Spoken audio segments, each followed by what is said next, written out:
I'm from the Great White North, right? Like up above the states. Yeah. The big landmass that the rest of the world hates. Fuck Well, yeah. we're like above that. Fucking north, I guess. The big patch of trees where everybody's bored to death. We're just chilling up here, sipping syrup, playing hockey. Welcome to the Canuck Collector podcast with Suraba and Impossible Pie. And today we have a special guest, Toy Paige. Excited to have you here. Big in the Mezco community. I've been a big fan of his for a while. Been his Facebook group. Great guy. So just wanted to have him as one of our first guests here on the stream. I'm a big Mezco fan. Just to kind of do a rundown of what we do here, we kind of just go online. We got some toys we like to open. We just shoot the shit, see where the conversation goes. No real themes per se, typically. Sometimes if somebody brings up something, we might bring up a web page or something and check it out and have the conversation go that way. But I guess we should start off with Tori. Why don't you tell us a little bit about yourself for the people or the one person who may not know you? Oh man, caught on the spot. My name is Paige. I collect Mezco toys. I run one of the Mezco groups. That's about it. Nice. I love toys. Love toys, taking pictures, stuff like that, enjoying toys. That's about it, man. Yeah, that's good. That's all we need. I got a few questions, so I am going to do a little bit of an interview here. So, Mezco, how long ago did you get involved with not the company, but just the brand, and how did that go? And what do you like most about it? Oh God, I think I started probably in about 2017-ish. Oh, okay. Yeah. I saw somebody doing a video on the Dark Knight Returns Yep. figure, and I used to be a collector when I was a kid, and I was like, oh, that looks cool. I love the story and stuff. I was like, let me check that out. So I did that, and then I didn't know anything about the figures, and so I kind of kept looking at YouTube, and then somebody, I think it was Darius, he invited me to one of the groups. Okay. And I got in the group, and the group was they needed help doing the group, and I was like, yeah, sure, why not? And I had never done it before, and so that's how that got me into that. And then I actually got an opportunity, I guess, my first opportunity with Mezco was I snuck into Toy Fair with a friend. Oh, wow. And I met I went to the booth and I started asking a bunch of questions because I'm pretty sure you guys know, probably a couple of years ago, it was when Mezco wasn't talking to anybody at all. And so I just got in the group, took a bunch of questions everybody had, and I went to the booth and I asked the questions and came back. And I think one of them had saw what I did. And so the next time I saw them, they were a little bit more open, and it's kind of built from there. Nice. Were you collecting toys before the Mezco? I started collecting legends. Okay. Yeah, I was I used to work at Universal, and they used to have at what is it, Marvel? They have Marvel Superhero Island there, and they sell legends there, and they were selling like the Spider-Man waves and stuff like that. Oh, nice. And they're really nice around the holidays because they'll give you 50% off. Oh, wow. And so most of those figures that were out in the wild that you couldn't get, they had at the store because they were charging like 30-40 bucks, and nobody wants to buy those. Yeah. And so you would get them for like maybe 15-10 bucks. And so I started collecting legends, and I thought they were cool. But then when I saw Mezco, I was like, wow, this is really cool. I like this a lot. So it just kind of go from there. I still collect legends a little bit, but not as much as I used to. Do you collect any other lines? Oh yeah, it was Rebel Tech Hamaguchi. I used to collect Bandai. I stopped collecting that. I love Joe's. Collect a lot of Joe's, and I'll cherry pick legends. But Joe's, I'm pretty deep into. Yes. I found Mezco with the Moon Knight figure. Right? They didn't make it, like, no company made a decent Moon Knight. Right? Yeah. Marvel Legends was crap. Even the first one back in the Toy Biz days, It was crap. And then I just came across it one day. I was googling Moon Knight figures, literally just that, and Mezco came up, and I bought it, fell in love with it. The rest is history. I don't know, 120 figures later. um, yeah, the addiction was born. And then from there, it was Space Ghost, and yeah, I just went right down the rabbit hole. So I'm pretty deep in. Not probably as much as you, but pretty deep in.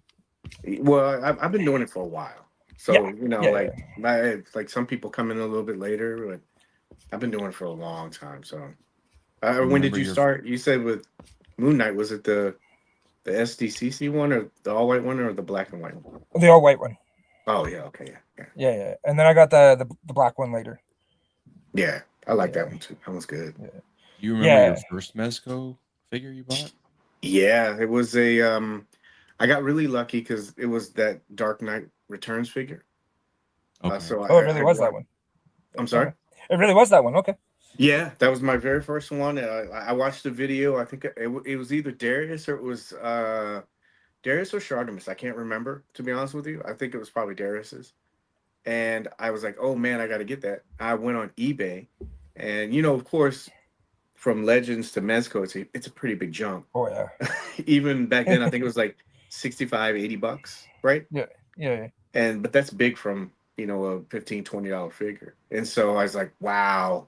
But then I started watching a little bit more, and I said, okay, I'll get this one. This guy on eBay had it, and he had he had the black and gray one, the regular one, not the black and white. And he had excuse me, he had an MDX one, the navy blue one. Okay. And I was like, oh, I like the black and gray one. I'll get that one. And he goes, yeah, cool. And I said, how much do you want for it? And he said, well, I'm trying to sell these both off as a set. And I go, how much is that? And he told me, well, I want to do like 120. And I go, $120. He's Wow. like, yeah, you know, back then you're thinking like, now if somebody told me they'd sell me two of those 120, I'd do it in a heartbeat. But Oh yeah. he's like, yeah, I don't want to split them up. And I said, okay. And I was thinking about it. And I said, well, why do you want to get rid of them? And he's like, I just don't collect them anymore. And I said, okay, well, 120. And so I got the black and gray one, and then I got the MBX one, and then I was hooked from there. Nice. Nice. This might be hard. It might be like asking you to pick your favorite child, but do you have a favorite Mezco figure? You know, yeah, that's kind of hard. Each one of them, so it's weird. Each one of them, like in my collection, like they all have like a story to them, right? Yeah. And so there's ones like you guys know the black and white Judge Dredd with the Lawmaster. You've seen that one? Yep. I think so. Yeah. Yeah, there's like 50 made, you know, and it's really hard to find. And so I remember I got one of those off eBay, and it was supposed to get delivered, and somebody stole it from me. Oh no. Yeah.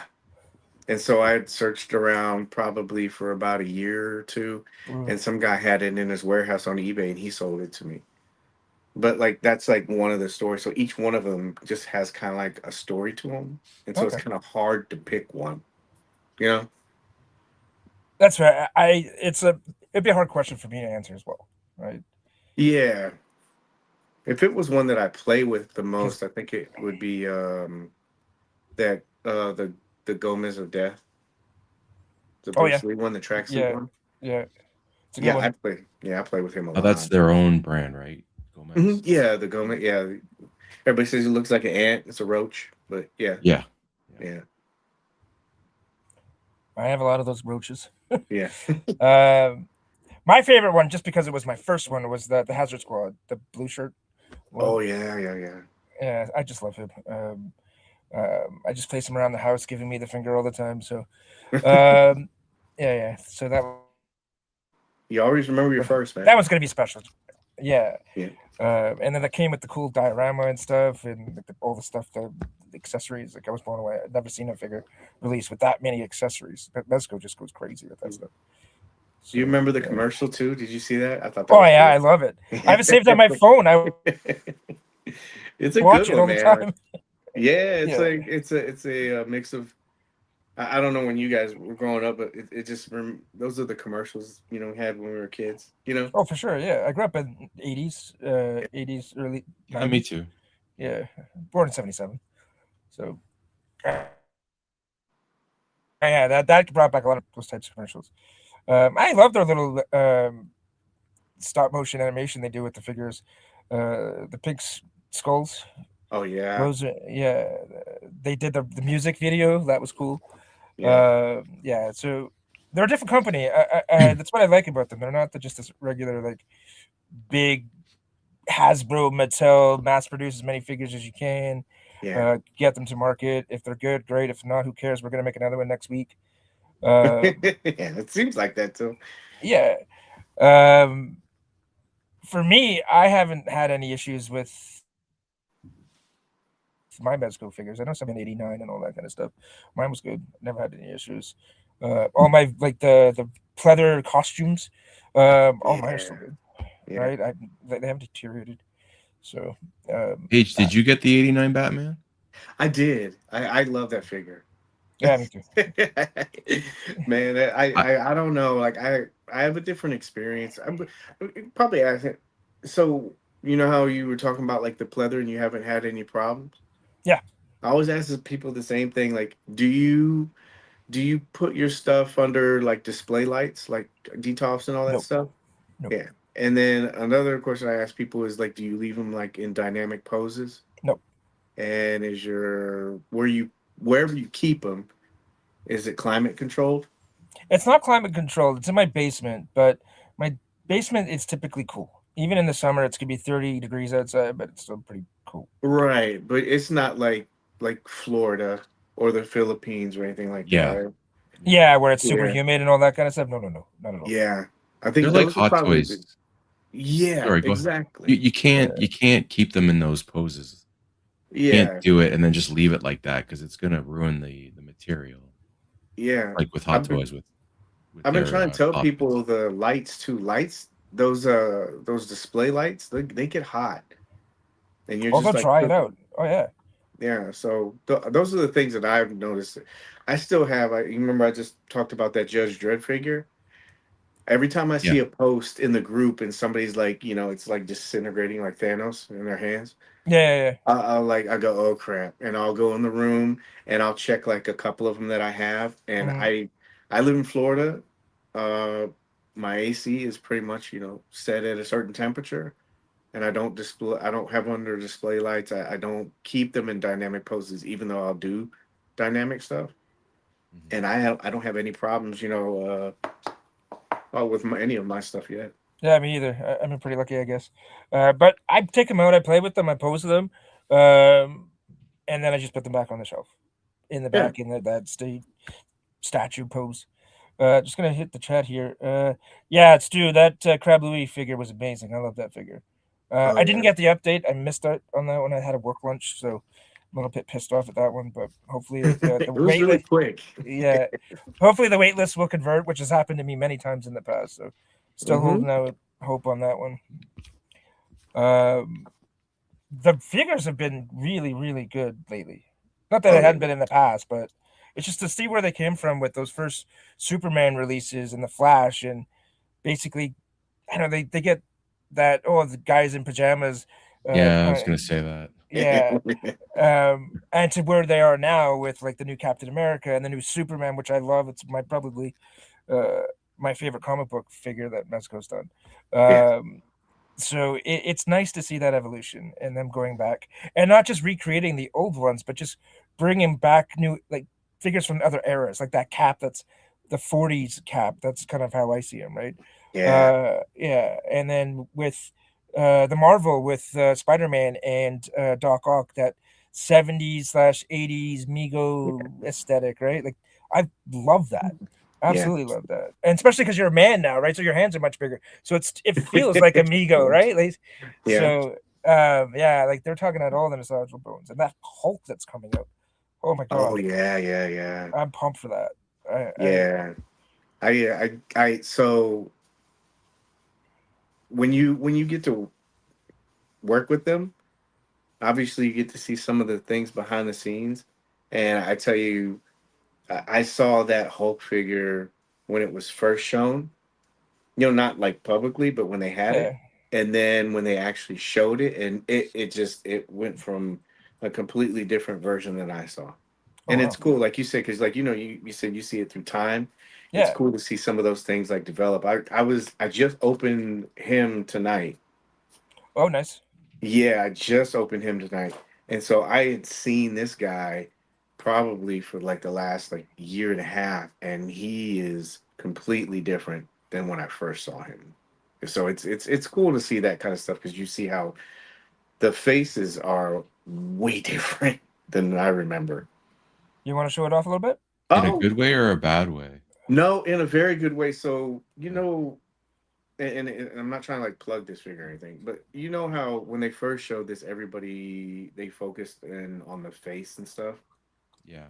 So those were like prototypes. I mean, he can probably tell you like in the groups. I was like, yeah. It's mainly every time that something goes up for pre-order, he'll try to say, hey, just be patient, be patient. Those are prototypes and stuff like that. I'm not really showing it, but the face sculpt on him was very shiny. It wasn't really detailed out, and I'm gonna take photos tonight. But Oh, okay. these are just like they're a lot better than I remember. Yeah. The first versions, the other ones were kind of glossy. This one's more, it's matted. There's more sculpting detail. It's a little blurry. You can't really see it. Yeah, sorry. That's that's okay. Oh, We can check out the pictures tonight. oh yeah. I'll have them. But this is it's way better. And I really like the suit. You know how you guys were talking about the pleather and everything. Yeah. Yeah. Usually you can kind of get a feel for it when you first handle them. You're like, oh, I don't want to do anything, to kind of mess it up. This one, I mean, I like everything about this guy. Like Is that That's pretty he's good. got. is that the same body as Deadpool? I don't know. I haven't stripped it off, you Okay. know. But I It mean, moves like it. yeah, I think that there's more. So I don't know if any. I don't. I remember watching D's video, but I don't know if he talked about this. But this belt is really cool because it's a floating belt, right? Hmm. So if you really want, and then I figured this out. Like if you wanted to get more ab, you just lift up the belt, and so see, Oh wow. and then backwise, uh, I mean he has some really great range going backwards too. Like this is holding it down, but you see. Yeah. That's all you And need, really. yeah, especially with the guy in the suit. But the cool thing is I haven't seen anybody talk about this yet, so this will probably be a first. But I don't know if you guys can see it. They did something really good. You know how like some of these suits they'll pull on each other. Yeah. Like you're like, oh man, I'm afraid it's gonna rip. Like if you went like that, you're like, oh, it's probably Oh, gonna it's bust so seams or something. The belt hides this really well, but they cut the suit in half here. Oh. okay. So yeah, you won't be able to see it unless you move the belt around, but you can even see it from the front. And So what it's it does is like it lets you do that without like stressing any of the material. an overlay, right? Is that Yeah. No, No? it's like if you had a one piece suit, but then you took an X-Acto knife and just cut around this. Oh, so it's like a shirt essentially. Yeah, you can kind of see right here. I don't know if it's going to pick it up, but you see Yeah. that No, right we can there? see it. Yeah, we Yeah. can see it. Yeah. That's Yeah. there. But the thing is, when you put it back and he's standing neutral, if you just take the belt, it's gonna be hard for me to do like because on camera, but you just move it up or you push it down but underneath it, and you can't really tell, you know. But the belt, it's a pretty cool design, Now you're gonna and get me to these buy that thing. materials feel better too. Like I love the way this feels better than some of the other plastic stuff we've got. And this is probably the best thing I like about this. Everybody always complains about their ankles and stuff, but I mean, he has Oh wow. for a Mezco Yeah. figure, and I can't show you because when you put them on a flat base, I mean, you can get like a deep ankle pivot on it. You just got to mess around with it. Mine's not broken in yet either. This is like fresh out of the box. I'm impressed. The head sculpts look 10 times better than they were when for the prototype, but I'm gonna take pictures. I'll let everybody figure it out if they like it or not. I like it a lot. Thanks, But Paige. you're Now still I think I'm gonna buy that figure. Oh, hey, there you go. I make. you're still not gonna leave that in those poses, right? I know I won't. Like No, you don't. It's just common sense. I won't. Even though I feel like this suit material is different. This it's kind of like Deadpool's, but it feels a little bit. It's thicker, but I don't feel like I'm gonna like stress seams at all. Like doing this stuff like that. Oh Like I wow. mean, anything else I would have been really nervous about, but I mean I'm doing it on camera. And another thing too, I haven't had any, pinch marks, bite marks and stuff. You know how if you Yeah. don't wash the legs.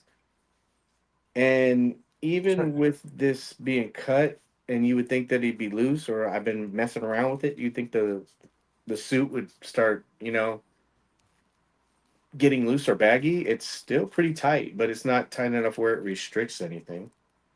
You know, I Well, it's like it. nice. It's nice to see that they're evolving because with the Asian companies with the soft goods now coming for their lunch, they have to step it up a bit, right? Yeah, Uh, They've so definitely improved their figures, that's for sure. yeah. Like that Deadpool is pretty good too. Oh, I love that Deadpool. It's over there. Yeah. Yeah. yeah. Like that must have the same type of material as the Wolverine right there. Yeah. There's parts on Deadpool that are like plastic overlay kind of. But this material suit, Deadpool has this, but it doesn't feel like Deadpool's to me. This feels thicker, but yeah, like I said, it doesn't. I'm not worried about anything with it, to be honest with you. Usually, I'll go, okay, be careful here. I don't feel like any kind of seam stress. These pads, people are probably gonna have to get used to. So I don't know. Can I take it off on camera? Okay, yeah. You ready? So he has this peg right here. Oh, that's a nice touch, though. I like that. Yeah, and so you have that, and then you could just take it, and that peg's there. There's a hole, and you take it, and you just saw me pop it off, and then it pops back on. But the cool thing is, like, if you're doing stuff, it's not going to hinder it. And then when you need to get in a pose where you're like, okay, this is going to get in the way, you could either take this off or you can rotate it to where you need to go. You know, like if That's you keep, nice. yeah, if you're going to keep going up and going straight and stuff. It's a it's a lot better than I thought it was gonna be. I Um, wasn't too impressed with it when on the pre-orders, so I just passed on it. I got the Deadpool because that looked really good. I wish it was a little lighter red, but other than that, it's perfect. Um, yeah, but I like the fact that they have that rotation there in the shoulder pad. Um, I hate when they just sew them right to the fabric and they just kind of they feel floppy at that point. yeah, and then you're also gonna have a lot of like seam stressing too because Yeah, and they gave him so he has his regular head, unmasked head, right? yeah. Uh, and they're doing some really good stuff. I don't know if you guys have seen Doc Savage how that works out, but Doc Oh, Savage, huh? I'm supposed to get mine this week. Did you see the tattered shirt tech like how they did that? No, I haven't seen that yet. You're gonna so imagine this is Doc Savage, right? The way you do it is, and Darius went over this in his video. The way you do it is he has a tattered shirt and a regular shirt. Like say this is a regular shirt. So in order to get that off and put the tattered shirt on, what you do is you will take the boots and you pop them off. Oh wow. Then you'll take the pants off, and then you'll see the shirt. And I don't know if you guys have seen it. Like most of those figures, in order to keep the shirt tight, they have this garter loop that goes under the crotch, right? Yeah. All you do is you take that shirt, you take that loop off of the leg, and then you take the tattered shirt and you put it on, and you just put the pants back on, and you Oh, put that's the cool. boots on. And so it's not like you just said with their like stepping up on the designs and stuff. They're doing it like in that way. It's like Yeah. almost like a Mythic Legion's pop and swap. Well, that's cool. And Uh, this has the same thing. Like he has his unmasked head, right?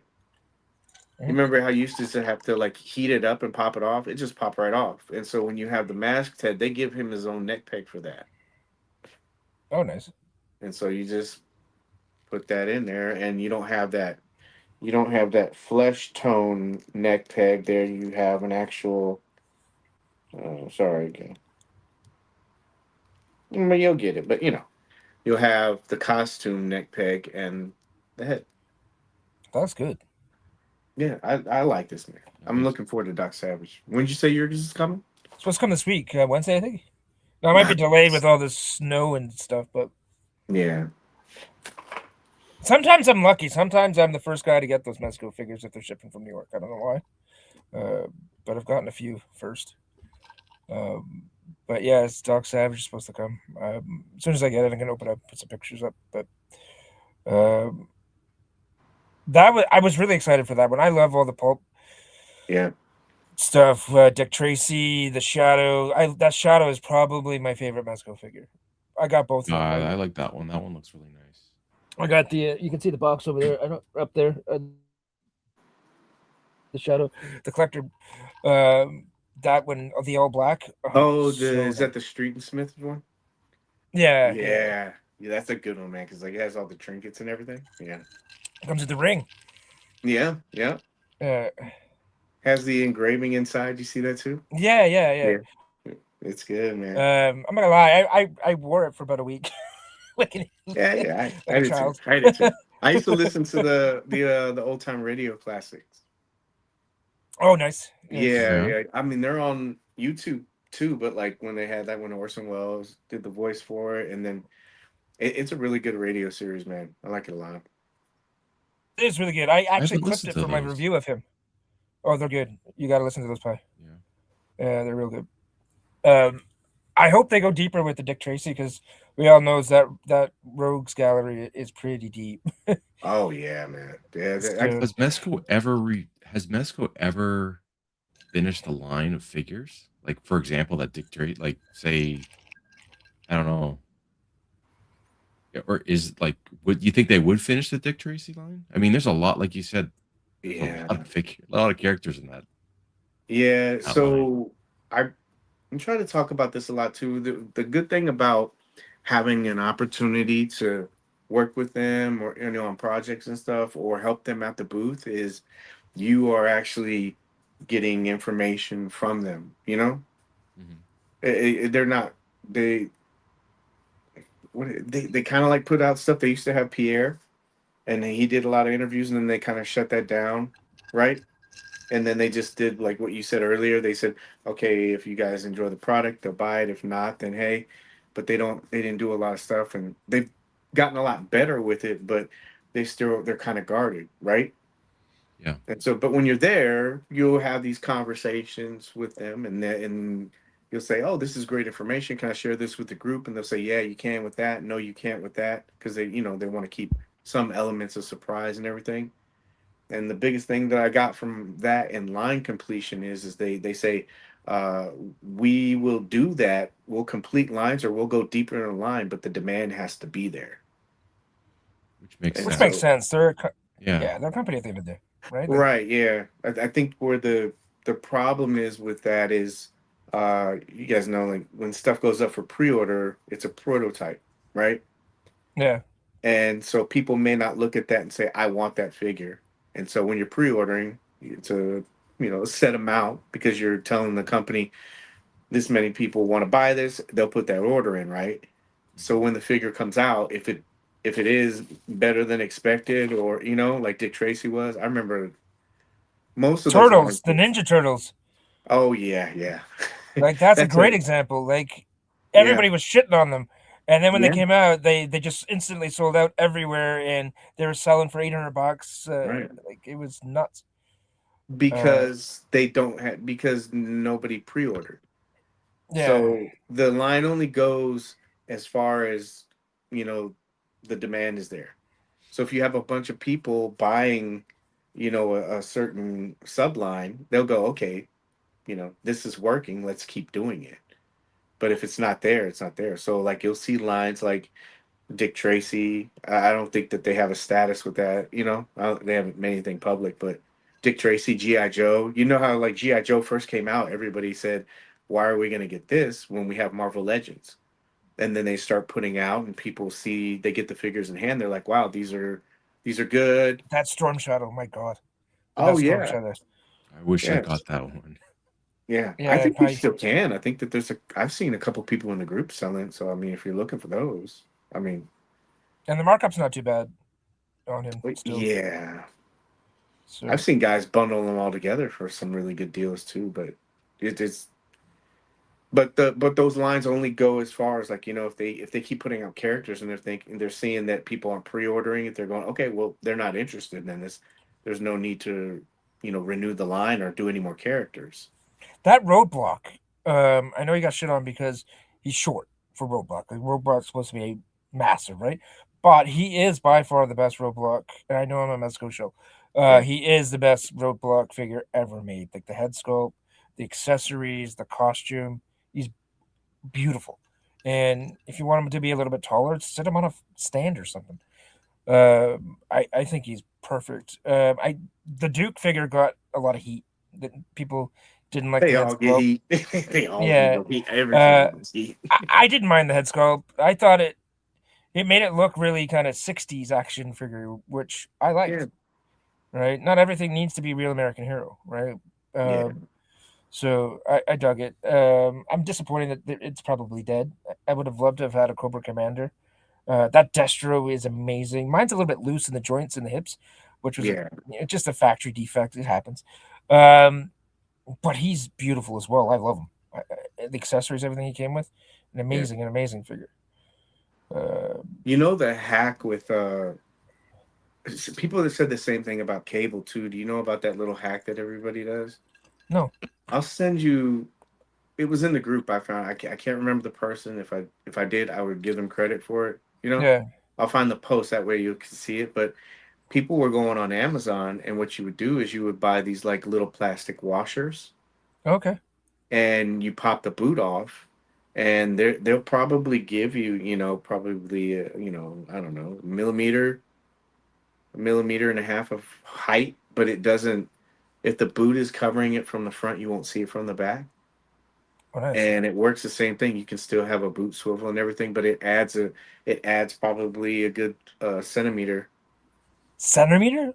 Oh yeah, Wow, that well, I'm talking to you guys because you guys are, you're like, what? That's like an inch and a half. No, like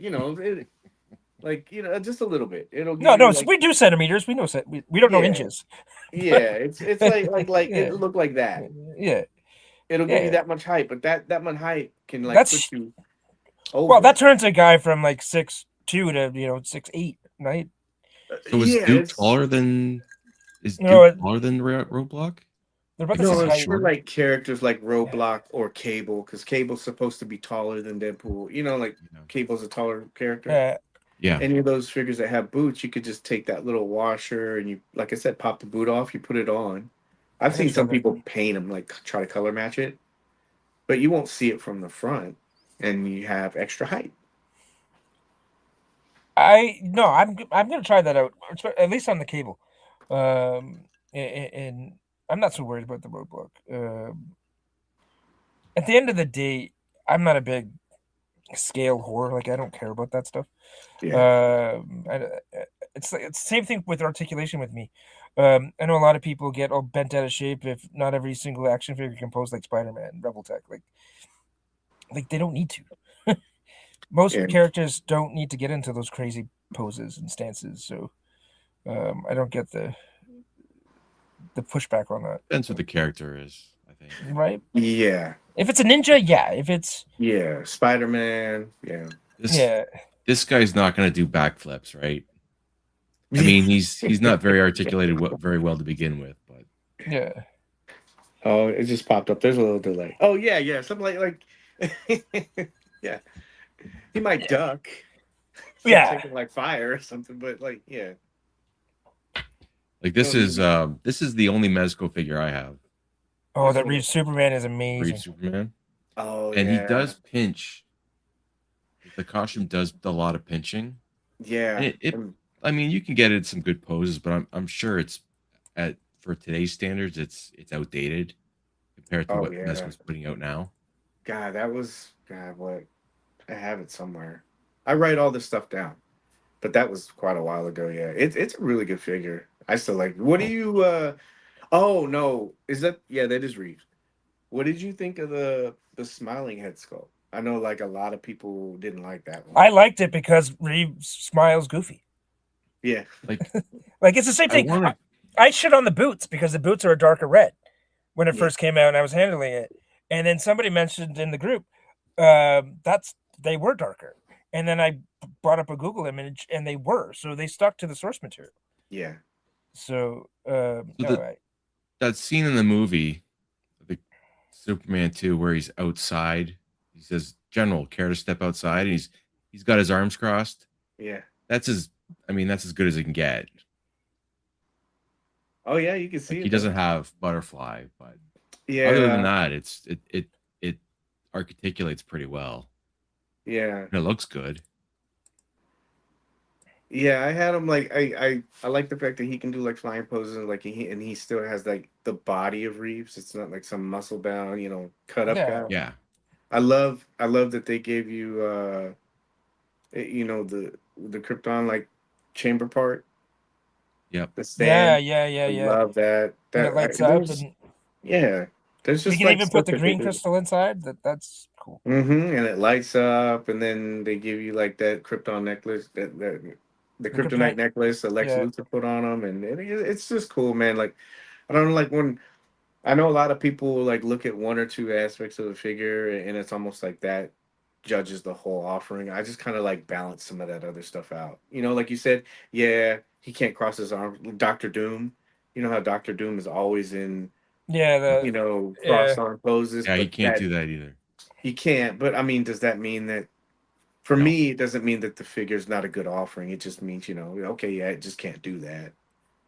yeah. I just I kind of don't. put him in that where he's holding the hand out like that, right? Pose, which is very Yeah, iconic for Doom as well, right? So that Doom figure is the best Doom ever made by hands and down. yeah, Like that thing got it's a. shit on a lot too. I don't know why that thing for me is perfect. What was it? 3 faceplates? They came. It was 3, right? Or Yeah, 2? and they're It all was 3, different. right? Yeah, yeah, Yeah, but they're all different. Like if you look yeah. inside, I did like macro shots of it, and Oh, you if flip you, it around. There's the yeah, circuitry and stuff. inside the Yeah, mask plates, they're all different. yeah. I was like, wow, that's like attention to detail. That's the reason why I like them a lot. Like, there's little things that they do that kind of like help them stand out. You know. And they had swappable holsters for the gun and stuff, like the accessories, the jetpack, like the blasters and the blast effects that could go in there. Like that figure's perfect. That I keep forgetting the name of it, but that thing, that Oh yeah, it's the I want to call it the ultimate nullifier, but that's not it. That's the Fantastic Four thing for the Galactus. yeah, Yeah, yeah, I know what you're talking about. the one that lights up and he's like Yeah, flying. That I yeah, was I have a couple of Marvel Legends Doctor Dooms. I don't remember them putting something like that out. no, So I mean, so it's not everything, just because one head sculpt is bad or a figure can't do something. It seems like there's a lot of focus being put on it and say, yeah, that figure's not good because it can't do one or two things or it doesn't that come with something. figure's heavy. Like, is it Polystone? It's diecast, yeah, Yeah, yeah, he's a heavy, heavy dude. yeah. Now I heard that Mythic Legions designed the armor. Was that true, or was that just? Yeah, well, yeah. I don't know exactly what parts they do, but that was a collaboration with them. Yeah, Yeah. Okay. Yeah. I'd love to see them do more stuff with them. I got a What's question about the latest offerings, like the couple Batman figures that they've shown. Hmm. The photos look really rendered or CGI'd or kind of Yeah, AI. Now, how much? I'm sure it's the figure, but I'm sure they're touched up a lot. Those photos. yeah. Like, I would say that a lot of that stuff is Photoshop, and I think that they do that to give you an idea of what the figure is supposed to represent later on. Right. I know a lot of people don't like that because you don't know exactly what you're gonna get. Like they had The turtles, like you mentioned, that's a good example. Remember when the turtles came out? Those were Yeah. pretty heavily Yep. CGI'd. So I get it from a customer standpoint because you don't know what you're going to be getting in the final product. And like Doom, that was the same thing. They had Doom with his arms crossed, and so that was something else. When the figure came out, you're like, well, in a promotional image, it crosses his arms. It's not doing it now. So I get where they do that. I think that they're just trying to show you, you know, what the figure will be when it comes out. But yeah, What it should they look get a like. lot of flack for that. It's a sign that they're not a Mezco collector, because the Mezco collector knows that the figure in hand is always going to be very different than even pictures some guy takes on the internet or the promotional shots. Like, you Right. just have to hold it and see it in real life to actually appreciate it. Uh, I always tell people that even like the photographer will never do it justice. Uh, No, yeah, no. right. So even with the Photoshop, people don't like it and all that stuff. I'm like, it's still not going to matter. They could have the real figure there, but it's not going to capture it. So like, you have to buy it, you have to hold it, and if you don't liked it, you don't want to order it, then don't. like, like Yeah. I'm looking at the Doom figure online right now, and Yeah, you can look like you can see like when it was solicited, and then do you have Doom or have you seen it? I I don't. It was way out of my. Was it? It wasn't an exclusive, right? It was just a normal release. Oh man, I have it on my I phone. didn't get it. Like I don't have it. Yeah, I know it went up and it was available for a little bit, and then that was one that got canned too. You know, a lot of these figures, like you can tell you in the groups and stuff like that, there's always a back and forth with people because it happens every cycle. They'll put a pre-order up and there'll be some Photoshop and people are like, this looks horrible. And he can tell you like every time I'll tell people, be patient, wait till it comes out, wait till you see it in hand, but nobody ever does. And that but what happens is you run into that cycle where, like I said before, sometimes group people will talk other people out of buying something. They'll be like, yeah, it does suck. I'm not gonna get it. And if it's a pre-order, they're making a certain amount of numbers, right? And then they close it out and people are like, I'll just wait till it comes out. Well, if they only made 1,000, oh but yeah, those were already pre-ordered and there's only like a certain percentage maybe for online retailers, that limits your ability to get it, right? And so now it's a snowball effect. You're paying aftermarket now. They're not going to continue with the line because they don't think there's a lot of interest to it. So like pre-ordering is important. oh for sure. It's the cosmic power siphon. That's what we were trying to think of Yeah, before. that's it. What's a good tell in this. So how do I put this? These promotional shots make the suit look like canvas material, but when it Yeah, got launched, it's much better than that. It's that soft. I almost want to call it like velour. It's yeah, a very different texture than this is showing, and it's a big improvement. yeah. So You that can make the case too, like okay, so like $155, that's a lot of money, you know? oh, but Some people, I mean, that's well, it used to be a Legends wave, right? I haven't done it in a while, but that used to be a wave of Legends, or you would probably get 4 or 5 figures. So it's a big investment. So I understand when people look at that and they say, "Is this worth $155?" Do you know what I mean? it is though. But like, so look, Yeah. there's 3 pages of offerings on this Right. figure. Right? There's the base, and then you get into all the hands and stuff, and Yeah. then you get into the blast effects and all that stuff. Then you get into the harness. Like, there's so much stuff you get with this figure. Um, Yeah. But I I don't mean, know. as far as if you're looking at the figure, like if you looked at the figure, I try to look at both perspectives of it. Yeah, And if you're looking at a figure and it's Photoshop, I can see why somebody would say, I don't even know what this figure is going to be able to do. It has a lot of accessories, but is it going to be able to do this or is it going to look like that? Like he just mentioned about, well, he saw the Batman and there's a lot of Photoshop. So now you're wondering, is it even going to look like that? And so I'm wondering if that's something that they can improve on. Like, would you be uh would it help you with your purchasing decision if like you saw the original solicitation and then in a month or two they had a better version of the figure and then they took a picture of it and they updated the website?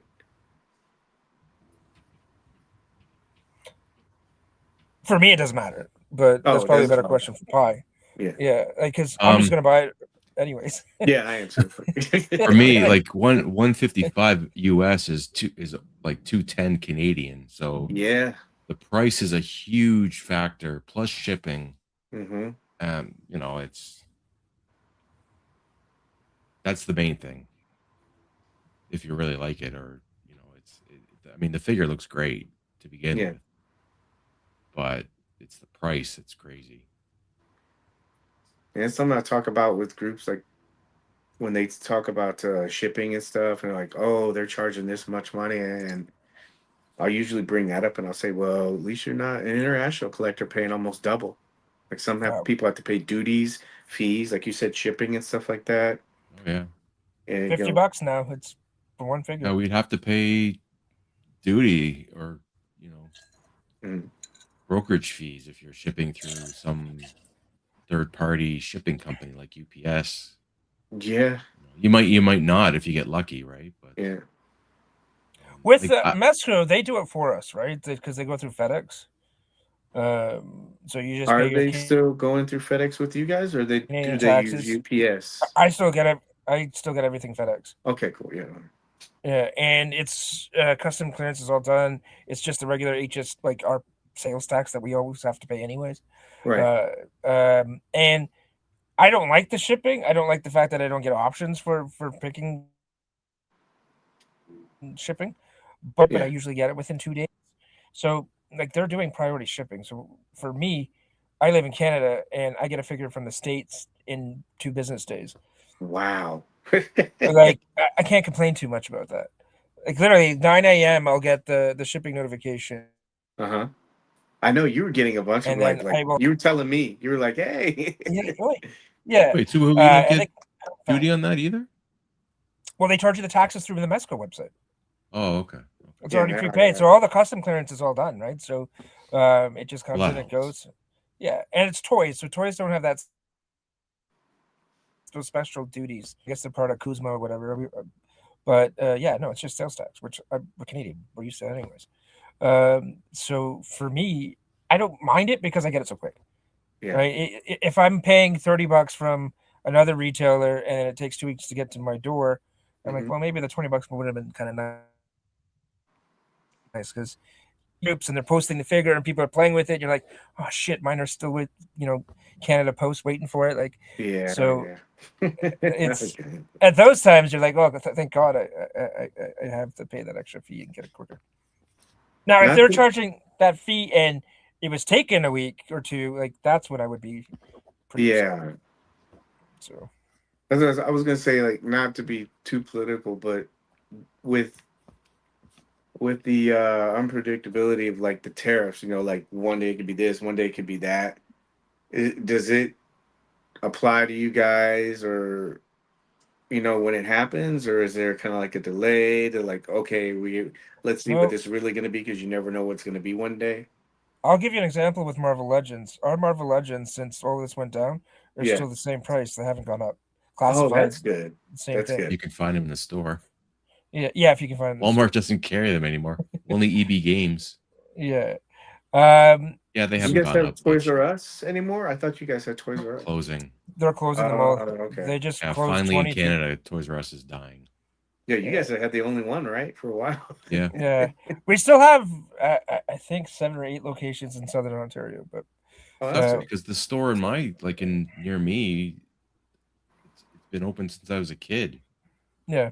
Like I've been going there for like 35, 40 years. Yeah, that sucks. And it's just as soon as they got bought out and the price they jumped, the prices for everything skyrocketed, and it wasn't even worth buying anything from that store anymore. And now they're all closing, and it's depressing. It sucks, but Well, that's what happens. You pay way it 25% more. Yeah. Charge like it's not a good business model, right? If I go to No. Walmart and pay 35, but I have to go to Toys R Us and pay 45 for the Toys R Us experience, no, I'm not doing that. no. Yeah, it was a good experience. I remember my mom would take us there. If you were good, she would take us there, and she's like, you could pick out one toy, but man, that was like I remember, just maybe it's because you're a kid, but I remember just the aisles were huge. Oh, and I they were have. always stocked. Yeah. And you were just Yeah, like, yeah. you'd sit there for like 20, 30 minutes, like, oh man, I want this, but I only get one. And it Yeah. was a good experience. So like when you say like 34 years, I don't know if you have kids, but I mean, I can imagine it sucks because you're like, I went here, I'm going to take my kids here as like a tradition, and it's an Yeah. Yeah. experience. And now that's gone. It's like, yeah, you got to go to Amazon, or you got to go to an online retailer, and it's just not the same experience. Well, my No. son's not much into toys right now, so I mean, I've taken him to Toys R Us here and there, Yeah.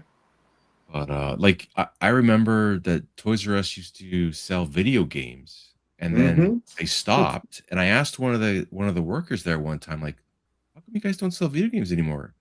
And she told me that because the video game companies wouldn't allow Toys R Us to mark them up more. Says you have Oh. to sell the video games at this price, and that's it. You can't mark it up anymore. That's when Toys R Us decided, well, then we're not going to sell video games anymore if I can't mark it up from like if retail is like $50, Mm-hmm. and I want to sell them for 75, and the Nintendo says no, well, I'm not Yeah. going to sell Nintendo games anymore. Yeah, that MSRP thing. Yeah. Yeah. Yeah, That's Mezco has that too. Mezco, like you can't. I know they see it on Amazon and stuff, but you're not supposed to go like, but you above, yeah, but not below their MSRP. So I know some of those companies have those rules.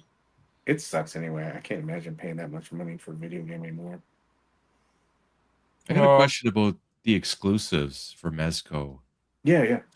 I've heard a lot of people talk about like why do they happen at like 3 o'clock in the afternoon and the window's like 5 minutes and they're all sold out in like less than 5 minutes. So Is there a reason for that, or they just they're usually like at the same time all the time. And are if they they have a okay? different, well, I don't know if they're referring to this like this last one, which was 112 day. Hmm. There was a little bit of confusion with that because they announced that they were gonna have exclusives, and I think a lot of people thought that they were gonna do exclusives like they do the convention exclusives. And what you do is they would do one at 1 o'clock, right, 2 o'clock, or 3 o'clock, but they would keep that kind of order. This last time, they not only didn't keep that order, but these were kind of like very limited offerings. They had the they had Doc Knock, the Dark Shadow, right? Yeah. They had Crab Louie, and then they had the Decapods. Those first two, those were super limited anyway. And what happened was they did it. It sold out very quick, and then they didn't even announce a time. They just had a post that went up and said, "Hey, Crab Louie's available." And if you weren't on top of it, then it just kind of sold out. But that was the Yeah. last time. Usually, what they do is they'll try to market out whatever the exclusive is. Like they'll say, "Hey, this Gomez is coming out. It's going to be at 1 o'clock."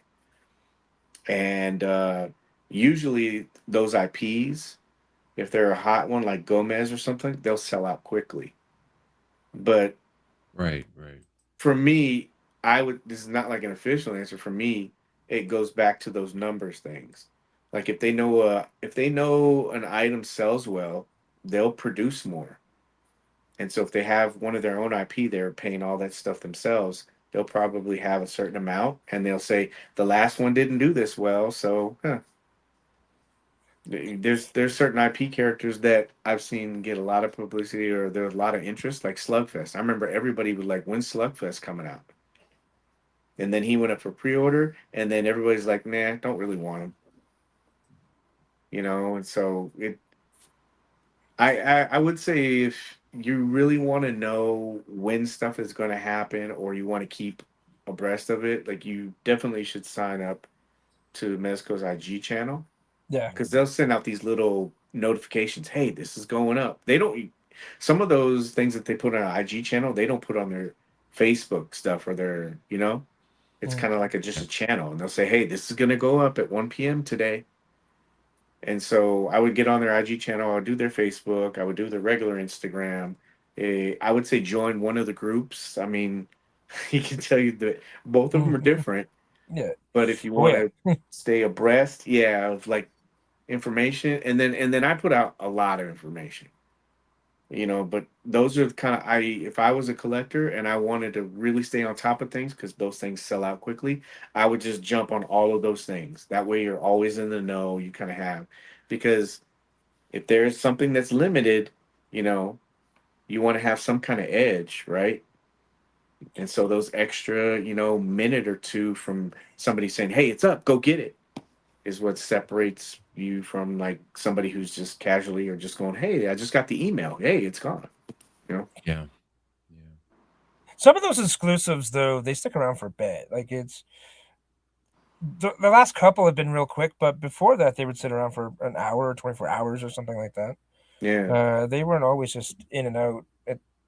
And I do think they do some by design, where like the White Skull agent, uh, Mm-hmm. like that was just a FOMO figure. That's what it was, right? Like they didn't want to do big quantities on that one. It was just keep it special, and I do kind of like that. It sucks that not everybody gets to have it. I do have some of those figures that not Mm-hmm. everybody has, and I kind of like it. From a selfish perspective, I dig that about Mezco. But I can understand the other side too, where people are like, "Well, I just want the figure, right? Why don't you just make it so I can buy it, and then everybody has it, right?" So there's two Mm. sides to every coin, right? I don't know what's right or wrong in that situation. I think the community has a very big voice in that. I think they just have to be a little. We as collectors have to be a little bit more conscientious of it Yeah, because you've seen in the groups where they'll put something up as like a feeler, you know, oh hey, this is coming out like a tease, and then you'll see people just in comments, nah, not another Gomez. This sucks. yeah, This is a repaint, and I'm sure that there is somebody that is watching those comments, right? And so if that's the feedback that you're getting, do you really want to put in an order, or do you think that you're really going to make an extra 1,000 units of it when that's the feedback? Even if it's Yeah. haters or whatever, they look at that stuff.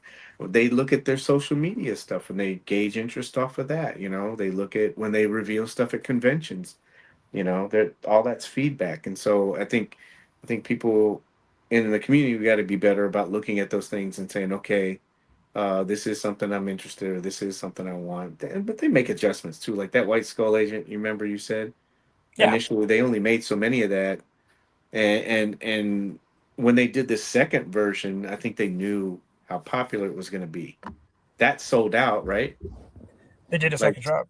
yeah, and then they did yeah. So they learn, but a lot of the stuff is on the fly. Like they don't know if that character is going to be popular. I use this example all the time. I was like if you're in a board meeting and somebody came up to you and they said, "Yeah, I got this idea. I'm going to put this roach in a suit, and that'll be the figure." I mean, I know, yeah, he's good, man. He's awesome. I love him. Yeah, I have it on But if DVD. you I've pitch, if you pitch that, do you think how many people would be like, "Yeah, that's a good idea"? You know, Oh no, people would hate it. it's yeah, and but now it's popular.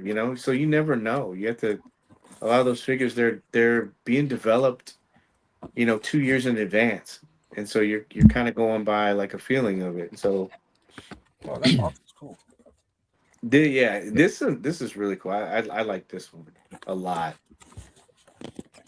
This is my I first find their experience with original ideas are better than the licensed stuff.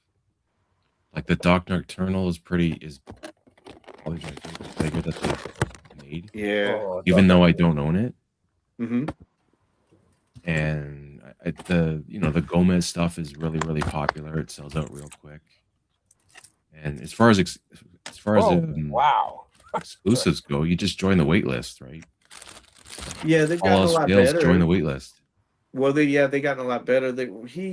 So he came on. Uh, this was probably 4 or 5 years ago. He came on the Hangout because we had talked about. I know, yeah, it's such a really good looking figure. Oh yeah. but when he doesn't do press and they don't do a lot of social media, and so it was something to have him come on the show. And when he came on, I said, "Hey, would you mind talking about some of these things to kind of like help the community have a better understanding?" And yeah, so like in that hangout, he talks about a lot of this stuff. And one of the things he did, he mentioned waitlist. He said, we'll do a certain production run of figures, but we don't know if it's going to be popular or not. We don't know if people are going to buy it.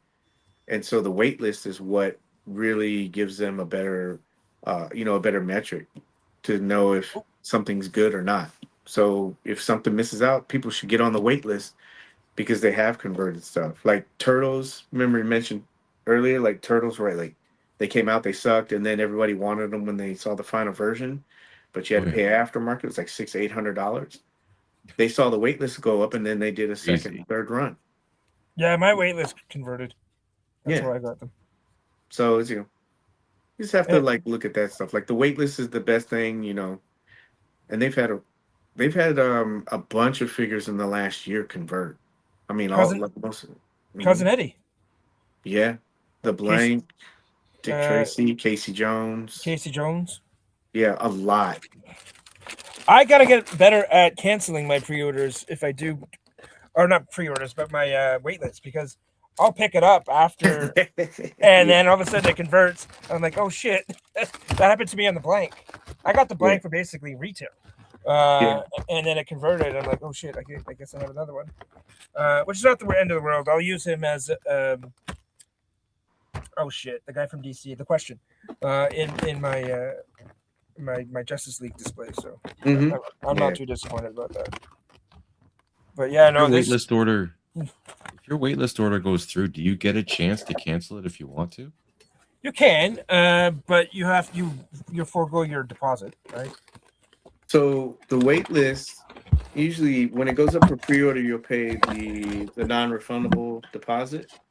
When it goes to wait list, you're signing up, and they do a soft charge of $1, but you're not charged until the figure comes out. So they'll send you an email ahead of time that'll say, it's not always 100%, but they'll send you an email that says, "Hey, your wait list has converted and you're moved over to the pre-order status." If you ever get that, that's when you should say, "Okay, I need to cancel it," or whatever, because you're not Yeah, if you want charged. to. But then, you're not getting, you weren't charged yet. But they'll send you say, "Hey, it converted over pre-order," and then it'll say, "We're going to start processing it." And then once it's processed, you just have to go through the return process with them. Wow, Yeah, that's there's so nice. many good accessories with that figure, man. Oh, it's phenomenal. Wow. Did you look at the passport yet? Oh no, I see it here. Yeah, I took some shots of it, but if you get a chance, you'll be able to, you can see it, but that passport has pages in it. Seriously? Yeah, and each one has like different stuff on it. I mean, there's some. Oh man. Yeah, so like in the first part, you'll see he has ID, and I tried to when I took pictures of it because I did like macro pictures of it. Like your human eye won't pick it up that well, but it has like information and like little hints in there and stuff like that. But that's the stuff that I was talking about. It's like people will talk about the pricing, and then also oh well, this figure can't do this, but then there's little things like that, like details that you won't get with another company. Like Marvel Legends might give you like a passport thing, and no slight to them, but they might show a picture of it, but individual Oh shit. pages, yeah, No.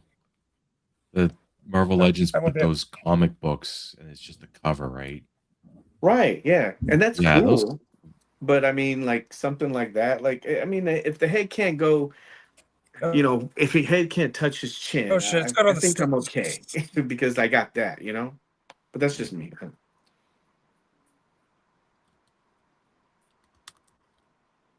Yeah, you see, they're all different. Oh yeah, no, that's amazing. Well, it's like that Doctor Doom. His spell book is a book. Like it's got Hmm. pages.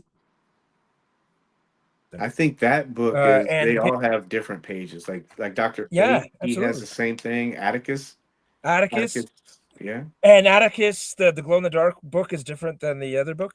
Mm-hmm.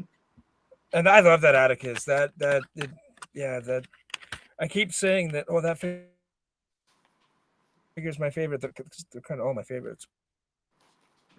Yeah, they do a lot of they do a lot of other things that, like I said, for me, that kind of make up for something not doing something.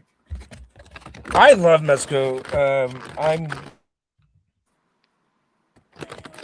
It's the prices are going up, but One thing I don't like is the non-refundable deposit. It kind of turns me off a bit.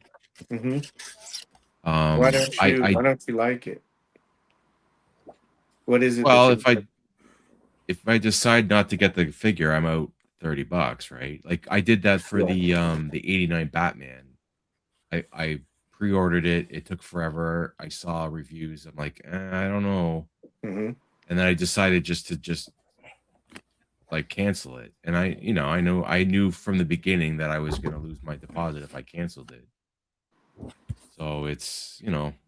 I mean, if that's their business model, that's fine. Hmm. But I mean, as long as it's, what is it? It's usually like $30, right? That's basically all it is. Right. I tell people also, um, when a figure comes out and you pre-ordered it, I would say pay attention to the dates, right? Because that first date that they give you, that was their initial date, right? That's when they projected it to come out. Mhm. And usually if it goes past that date, yeah, obviously they didn't make it, you know? And so that's kind of like a breach of their own little contract. But I've seen people say, hey, they the best thing to do is talk to customer service and say, hey, I initially thought you guys were going to have this figure at this time. It didn't hit, you know. I'd like to cancel the order because this is longer than I thought. And Batman '89 was a good example. Sorry that it didn't happen for years, but like a lot of people are saying, hey, this has been like 2 years now. And it has no end in sight. And they were refunding people back their NRD. So I would always say, like, reach out to customer service and say, hey, uh, you Did know, they ever give like a real reason why it took so long? I think it was because of the material on the show. Material? That's what he had mentioned. Yeah, I heard because that also was licensing. Warner Brothers was forcing them to hold back for the Flash movie. oh, Movies? I went by what he said on the show. Oh, okay. Like he what he told me on the show was it was the material. They were trying to figure it out. The first and it's in that episode. It's like on YouTube if anybody wants to watch it. But I watched it. yeah, he had mentioned in there. He said that I think they were trying to use the same materials that they would use for like Hot Toys or Sideshow stuff, and they Mhm. were finding that it was like it wasn't holding up well, and so they went with another material, and then they were having some issues with the internal skeleton that they were using, Right. and so they were changing to like different stuff up. I went to that figure took a long time. I remember I first saw it at Toy Fair, and then it looked different, you know, than the was it the second and third time that they showed it. Mhm. Thanks, Stu. Thanks for watching, buddy. Thank you, But Stu. This but that's figure what is I would say. If you have like issues, I would say contact customer service. Like Yeah, I know they get a bad rep absolutely. sometimes, about, oh, hey, well, I tried to reach them. They haven't gotten back to me about a replacement, or they haven't gotten back to me about a question or something. But just I would reach out to them and say, hey, I thought this was going to come out this time. It hasn't happened. I've never had an issue with Mezco customer service ever. And I think maybe it might be people's approaches. I don't know, or maybe I'm just lucky. But they've always been really good with me. If I had an issue with the 89 not 89, the 2099 Spider-Man, he had like that stanky wonky leg that kind of went weird. Oh Um, yeah, yeah. yeah, so I emailed them. They sent out a new buck right away. They just asked for a couple pictures. Hmm. My Superman had a big crease in the material here, almost to the point where it was almost cutting. So I was afraid to move it. Reached Yeah. out, within a day they sent out another one. Like I've always had really good luck with them. They've been very responsive. Now I don't know. Maybe it has to do with the fact that I'm always like I don't know, like 40 or 50 figures deep in pre-orders with them. So I don't know, but Well, you order directly from them, right, Subu? I do. I So typically, that's yeah. probably the key. If you order through like Big That Pet Toy Store or a different third party, you might have a little bit more trouble with. I always go through the source. I know people are like, "Oh, this should be blah blah blah." I don't want to do it. I go directly through Mezco because Mezco tells you if you have an issue, you have to go back to the person that you bought it from. We don't Exactly. care. Yep. But because I buy it right from them, they're good. They Yeah. never mess around. Yeah. I don't know the dollars and cents and all that stuff. I'm not really into talking about, but this figure I do. Uh, the the head sculpt on this and the paint job, I was worried from the promotional images because of the glow into the dark that it made it look kind of campy and weird. But in Yeah. hand, it looks good. I missed out on the original. Yeah. Again, work got in the way, but this actually looks really, really good. It doesn't look like it should glow in the dark, but if it glows anything like that Atticus or the Doc Knock, then it should glow pretty bright. But this looks way better in person. That's always the motto, right? Yeah, man. Like, holy cow, I'm blown away by this. It's Shit. hard. That it like falls into what we talked about, like with the Photoshop and everything. Like if you're Yeah, basing your decision off of that, and it's kind of hard to say, yeah, am I going to spend this much money? But you know, personal bias. I know people will say that that's what it is, but anytime I've gotten a figure in hand, I've always been, you know, happy with it. There was one figure, like, what was it when I first saw Joker, the Gotham by Gaslight Joker? yes.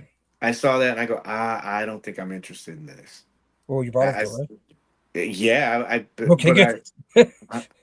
yeah, when I first saw it, I was like, I'm like, this doesn't, I don't know. There's just something about it. It doesn't look good. And then I saw the solicitation. I go, oh yeah, it's okay. And then that was one of those figures where it was kind of like a reverse, you know. Yeah. And I was Oh like, you yeah. gotta buy your own advice page, and I got it in hand, and I love it. I think it's a great figure. Oh, it's It looks, amazing. yeah, Like that Jack the Ripper like aesthetic to it. Oh, so yeah, nice. I love that figure. It's one of my favorite. They're all my favorites, but um, the accessories are all the guns. yeah. And Well, yeah, the bloody weapons and the case and everything like that. It cigarettes. just looks really good. Yeah, it looks really good. And the soft goods materials for the coats and everything, it's just really good. But again, I like it's the looking at it and going, I don't think that this is gonna look good. But when you get it in Options are hand, good, man. That's a lot of options. Wasn't this cheaper than the original release? no, Or was I it think it was about the or same. the same price? I Wasn't the think. original 195 and this was 185? Well, it I could. depends on where you got it. Like if you got it from the site or the con. The con they added an extra like $10. Okay. That's probably where I'm thinking. Yeah, But no, and this is they showed those too, like at the last convention. Uh, I think it was New York. They actually put those out. oh, the glow in the dark ones? Yeah, I don't think a lot of people caught it. Oh, okay. Yeah, No, these are cool, man. I'm pretty excited about these. yeah.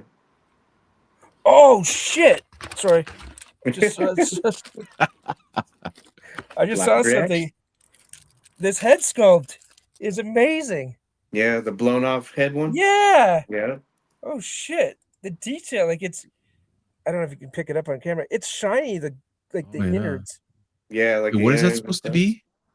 It's the head where he like if he shot somebody shot his head up Yeah, and but it blew is half he of his head off. It's like a what lobster is or like a shrimp or something. Yeah. okay? Wait till he sees the effect piece that you can stick in there too. Oh no, really? Yeah. There's Oh, like a little shit. like I don't know what it's not blood, but you know it's like a goo Oh spray yeah. thing. Yeah. Shit. Yeah, man.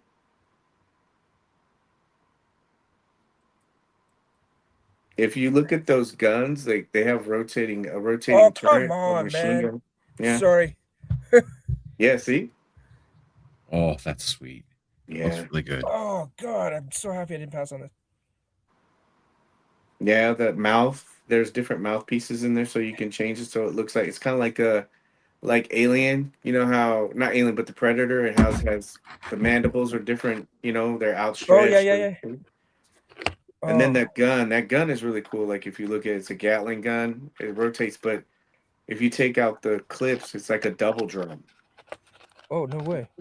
Yeah, so you know how like back in the back in the day with gangsters, they just had that drum. It's a single drum. Yeah, yeah, Those are yeah. those are doubles, and you just put them in there, both of them at the same time. A lot of Seriously? little details, man.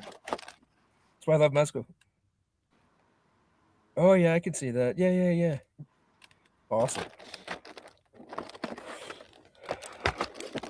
Oh, anybody else have anything that they want to open up? I don't know. I had Wolverine. That's That was all pretty good. good. What else did I open up the other day? What was it? Oh, I did open up the Decapods. I opened up them. I opened up Crab Louie. I had Crab Louie, and I opened up uh, Doc Nocturnal too, the new one, the black one. But I had him from last year. So Yeah, I missed out on That, those two stupid work lunch. But that crab guy creeps me out. oh yeah. Just, I don't know. It's just unique. It's cool. Like, well, I know Lake Legions is doing those kinds of like crustacean things, right? They're doing that right now, right? Yeah, yeah. Yeah. So they're it's doing and I fish, know Savage Crucible too. Yeah, the koi thing. That thing looked cool. the guppy. Yeah. Yeah, don't call it a guppy, you'll get banned. But fish seems to be on the menu for the last year and a bit with all the toy companies. Yeah. It They're all was getting into what that. was it before? Like lizards, dinosaurs, lizards and stuff like that. Yeah, they were big Yeah, for a bit, yeah. Yeah. And now it's fish. They I have those think shark guys, and Savage Crucible had all those piranha kind of people. Mm-hmm. Yeah. Uh, so yeah. I think Animals of the Kingdom kind of started that, didn't they? Oh yeah, Yeah. most likely. Awok figures with all the apes and the Yeah. And then they went to like some Wukong and they're doing pandas and tigers and stuff. And Oh yeah. then yeah, yeah, everything comes in waves. Like Mezco, I think Mezco right now they're doing. It seems like they're on the gangsters kick right now. You know that era. Oh, they look really good. they're good. Oh I yeah. got what was his name? Oh, Sparky Foreman. Yeah, I got Yeah, him. He's really he's good. good. I like him because even if they don't do all the Tracy guys, Hmm. those you can put those with those. Yeah, you saw the two new ones, right? Yeah. Yeah. I will be getting those two.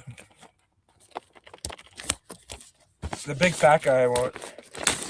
Oh yeah, yeah. He looks good. I wonder if I can find a picture of those. What's the name of that line? Gangsters Inc. Gangsters. That's it. Gangsters. Yeah, it's they had that IP long time ago. Yeah, it's like That's their their IP, right? Yeah, That, yes, yeah. like you could do anything with gangsters. You could create anything you want. Yeah, their catalog before they started doing 112 is really good. I mean, some of the stuff that they brought, like Captain Nemo and Gangsters Inc. and Hoods and stuff like that. That's all stuff that they did back in the day too. So it's cool that they're bringing it back and but making it more unique. I think they put Letterman out. When was that? The last time that I think that was the reveal put out for New York Comic Con was Letterman. Yeah, yeah. He's gonna be cool. He's yeah I've been looking for him on eBay and it's just like I'm not paying. $200. Yeah, I'm not paying that for Sweet. that. Forget that. Ridiculous.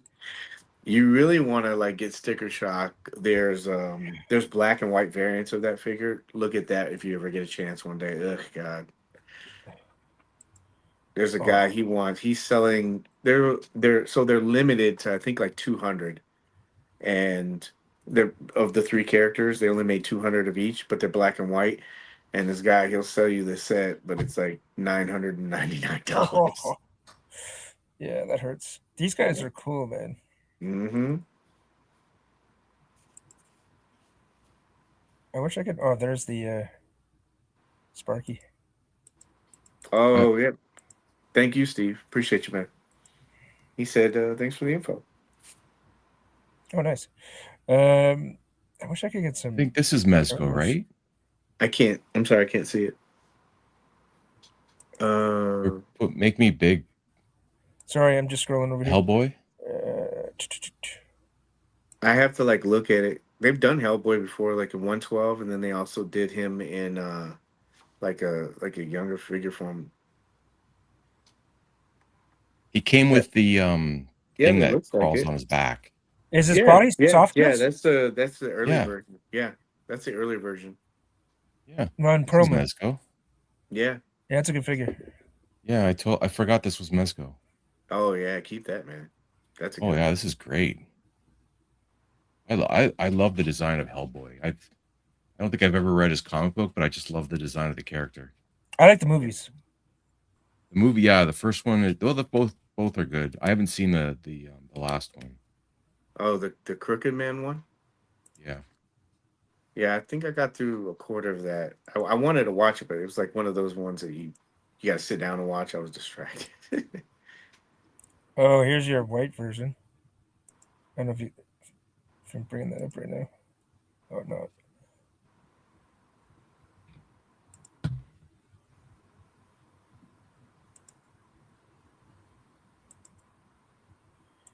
So you mentioned the pre-order and the exclusives and that kind of stuff, like selling out quick. Is there something else that you would think that Mezco can improve on? Me, I have the two figures. So I wouldn't know about. I mean, I don't think there's an issue with quality, right, Suba Huba? Like every figure you've gotten has been pretty much perfection. Yeah, no, I love Mezcos. I haven't had any issues with them. My only issue is they're too good, and I have to, go poor buying them. But other than that, no. Maybe as far as like the pre-order for exclusives, maybe leave it like a time, like a day, or Mm-hmm. I know before NECA's done like, well, we're gonna do a week-long pre-order for this figure. Yeah. Or like I dare say like a HasLab takes 30 days and you could pre-order. But I mean, I don't know. But like you said, if people they don't show interest, then they're not going to make a lot of them, and maybe that's why they only have a certain amount that they're going to make, and once that's done, it's over. Yeah. So you just got to be alert and aware and keep up to date. Like you said, just join the email address and check the website. For me, I don't know how the whole pre-order thing works. Like, so. I think communication improvement would be something I would like, and by that I just mean that if a figure is going to go up for pre-order, and it is an exclusive, maybe really push the fact that they're limited quantities, and if you're going to want it, you got to get in there and you got to get quick, and it's going to be gone, and then that's it, right? That you have to deal with it. But maybe a little bit more heads up, so maybe a week out, saying, hey, look, this is going to drop, it's going to be very scarce. If you want it, get online, like figure it out, go take a shit in the bathroom, like whatever you got to do to make that happen, right? Like just do something. Hey, but call in sick. And just forget the whole day. Just like, I'm not even coming in. Yeah. And I used to have big issues with communication and figures being delayed, but that's gone now. Figures aren't getting delayed like they used to. We're not sitting on things for 2 years or 3 years, right? They're bagging out and they're coming out fast. Like how many we had 30 figures last year? It was a lot. And I don't think any of them were really like what we would call delayed, at least for Mezco, anyways. You're always going to wait at least a year, year and a half, right? Yeah, So we already have like six. I mean, it depends if you want to count Doc Nocturnal, but they've already put out six figures already this year. yeah, That's a lot. it is, especially for the cost, right? Um, Yeah, I mean, if you were able to get the other, the other, the three, some people were only able to get one, but even putting out like six figures, like that's a lot, like right in the first part of the year. oh yeah, absolutely.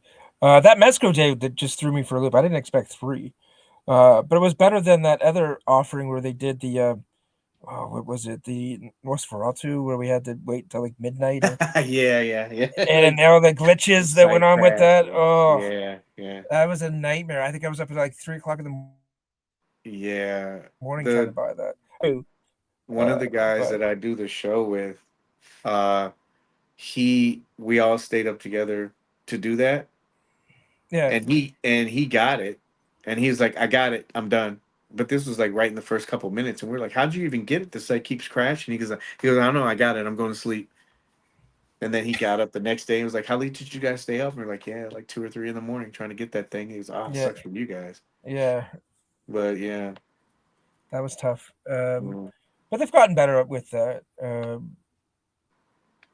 no more midnight drops. The 1 o'clock in the afternoon, I think they might want to maybe do like what the Four Horsemen does with their figure obscura. They'll do a morning drop at 9 a.m. and then they'll do an evening one at 9 p.m. And that might be helpful to some people. Yeah.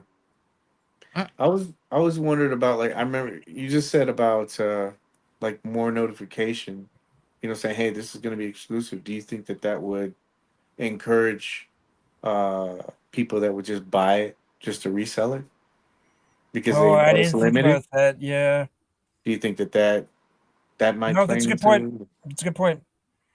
You'll get these guys setting up bots and stuff, trying to like just buy it. Yeah, no, Yeah, yeah, no, I didn't think about that, to be honest. I do like the idea of, like you said, the two drops, because some people, I mean, we joke about the bathroom, but some people, they may not even have the ability to do it, Well, if you're in a hospital, you're getting a code. You can say, "Hold on, I got to order." Take over Doc, can for you me. hold off on a surgery, please? I gotta order my Mezco. Oh, pick me up one, please. Gotcha. Won't put me under yet, man. The pre-order hasn't dropped yet. Yeah. Well, there's also people too that are on the other side of the world that like Mezco, right? And Oh yeah. they I can't buy Mezco an them. import company? Is Mezco US? Like, are they Oh, they're import US. import?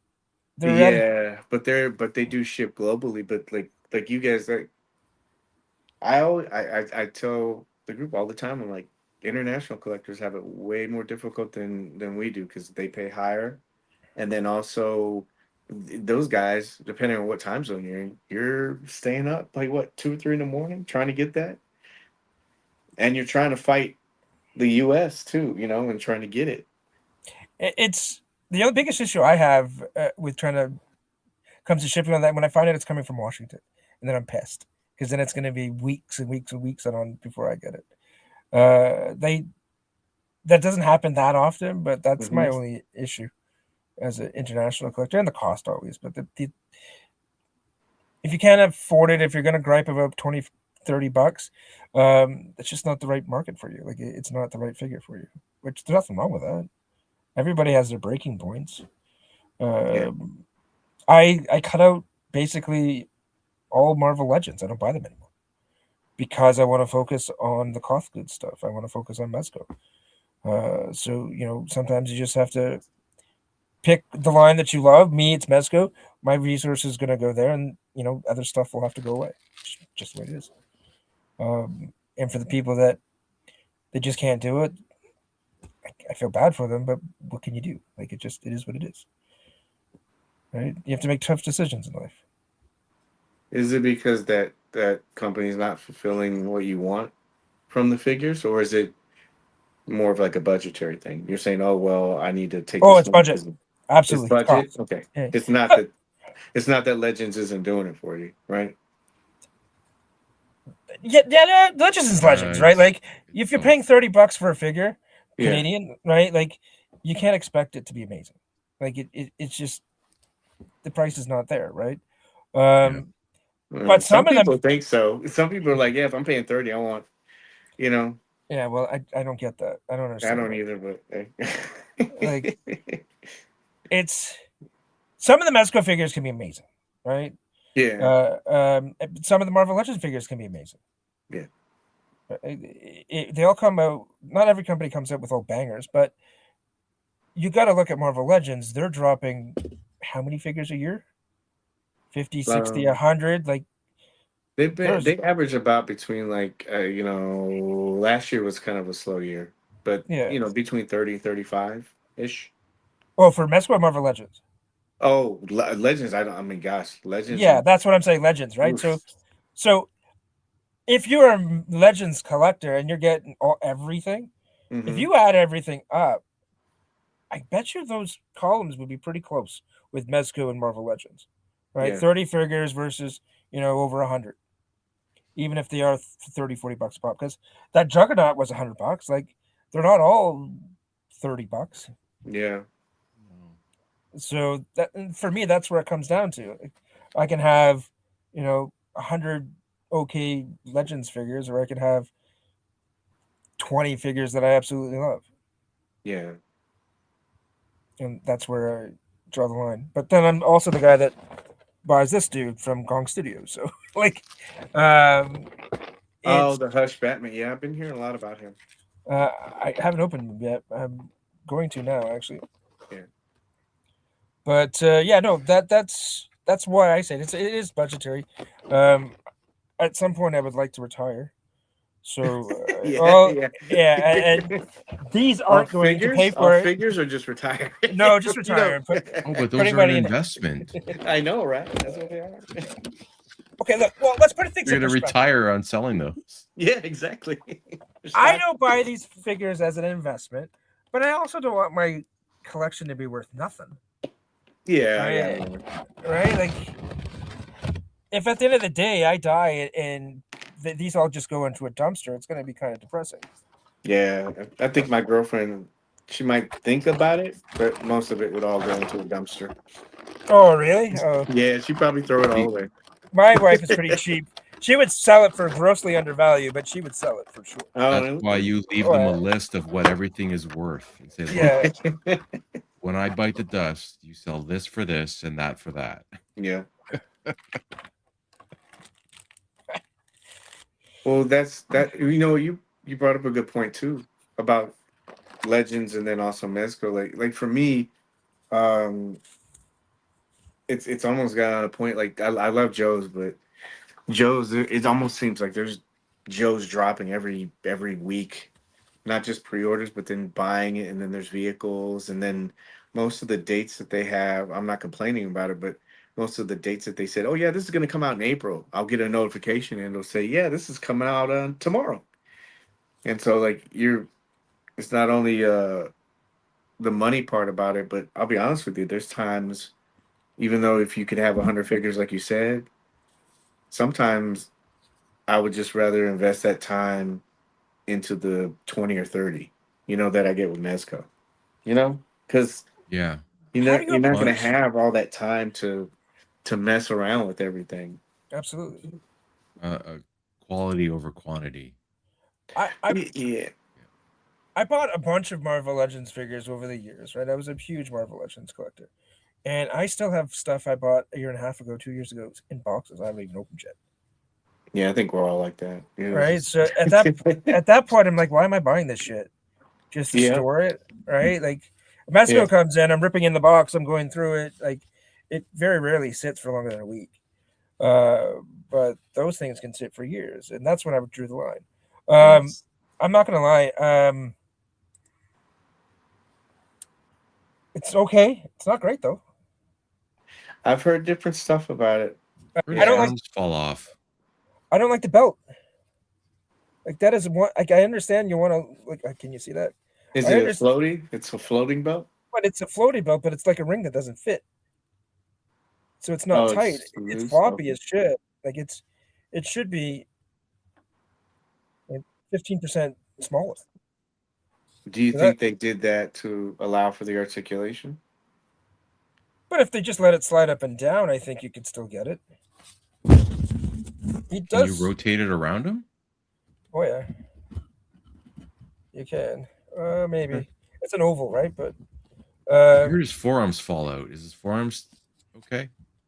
that's fine. Okay. Yeah, I've heard that in the legs. I've seen a lot of leg Yeah. things. I just enjoy that kind of stuff from afar. I don't bang on them or anything like that. It's just I don't. You know, I how we don't. talked about completing teams earlier. I know that third party they'll put out like really good figures, you know, and it's good competition, but I don't. They're not putting out a whole line, you know. Yeah, Yeah. this is bad. The That's I don't fucking yeah. like that either. right Yeah. that. But that being said, with these guys here, I do think they're going to finish lines because they are. I'm pretty sure they're owned by Pop Mart, which Mm-hmm. is a They huge are. company in China. Mm-hmm. And they're the Labubu people, right? So uh, they are really big into IPs and pushing IPs and bleeding the crap out of it. So Yeah. if there's one foreign company that's going to uh, do a whole line and push right through it, Mhm. I think it would be these guys. And they do that is a licensed company, Oh correct? yeah. Like they It's not. are okay, yeah. It's not That's third party. good. Yeah, the Hush Superman is better than the Batman, but minus the underwear on him is not that good on the Superman, but I have that one too. Uh, but yeah, Yeah, you could see the thing. Impossible. Do you do third party too or no? Yeah. Yeah. I picked up the in art Batman, the Dark Knight Rises figure. Oh yeah, I've heard good things It's really about that one. good. I have the hold on, I'll get him.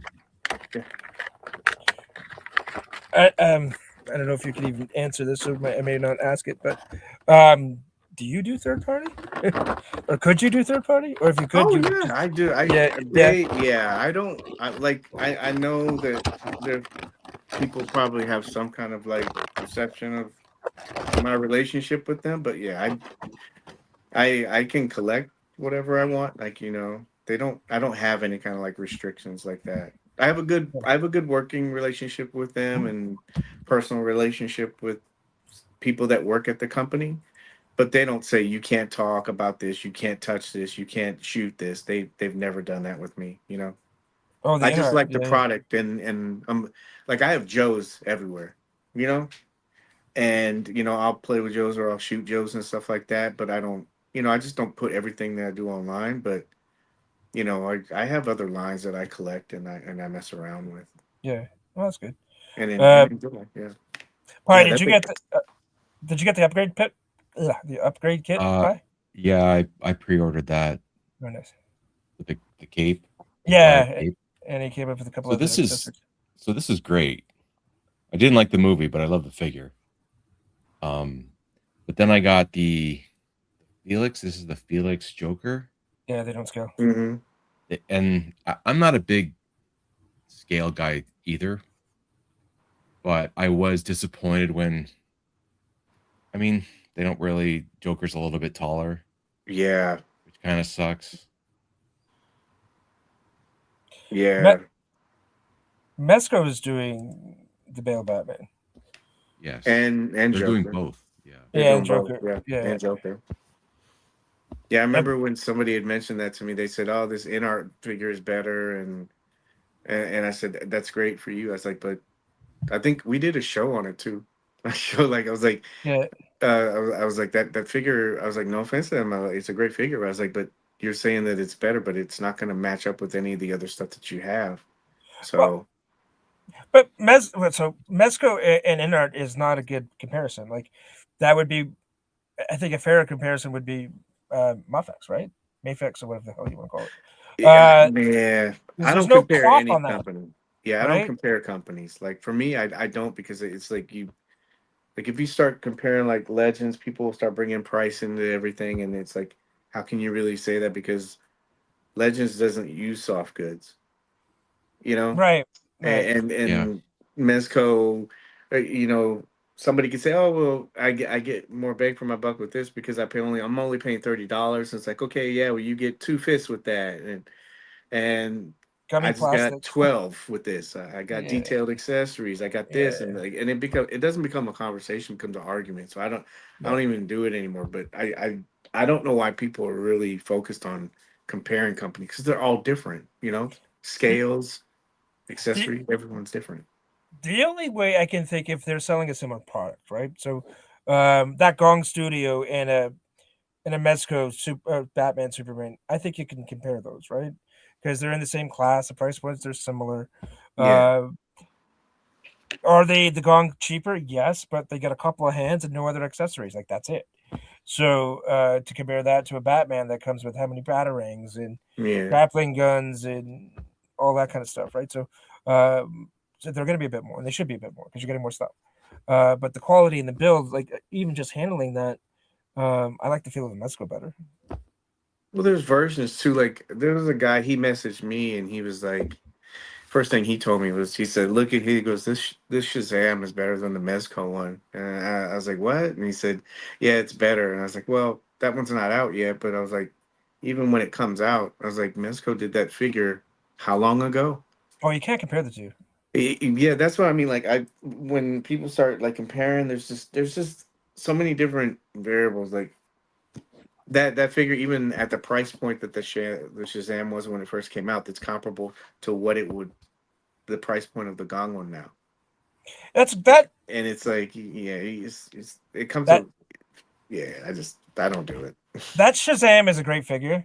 The cape setup is weird. I don't like it, and the cape bends around the necklace. Yeah, I don't think that's a great setup. It's a good figure though. yeah, Nothing wrong with it. the Gong or the Mezco one. No, the Gong. Yeah, But the I have the Mezco Shazam, and I'll still take that yeah, over it. I don't and care it's that it's personal preference almost a too. decade in I didn't advance. want I think the other one had a plastic sash.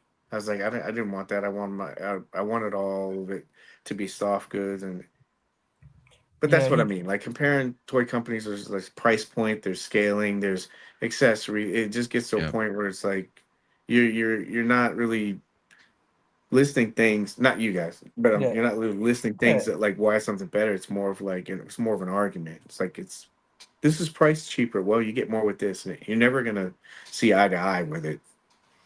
Yeah, I don't bother no, with that either. I just buy it if I like it, then I'm not going to compare. Doesn't well, some people are I, tribalists too, right? it's So a they waste get of loyal time. to. Yeah, people are get loyal to different things, and I don't know. People just want to prove a point or prove they're right or whatever. Yeah, I know more than you do, or I Yeah, mean, maybe my it is better or not, but does it really matter? If you like the figure, you like it, yeah, right? yeah. yeah. To your point, go ahead. It might be better. It might be better for you. Like Yeah, I have these discussions with guys like all the time because they'll say that, oh, you only talk about Mexico or you only pro Mexico. Look, well, that's the line that I enjoy, but I don't try to like downgrade another company just because they're not Mesco. But it's just different. There's things you got to take into consideration, like you said, price point and all that scaling and everything. Like somebody will say to me, "Oh well, Mafex has better articulation." It's like, yeah, but they don't have soft goods, and that's their strong suit. And some people will harp on that and say, well, the articulation is better." I'm like, dude, I've never seen you pose a figure. Why does it matter? That's true.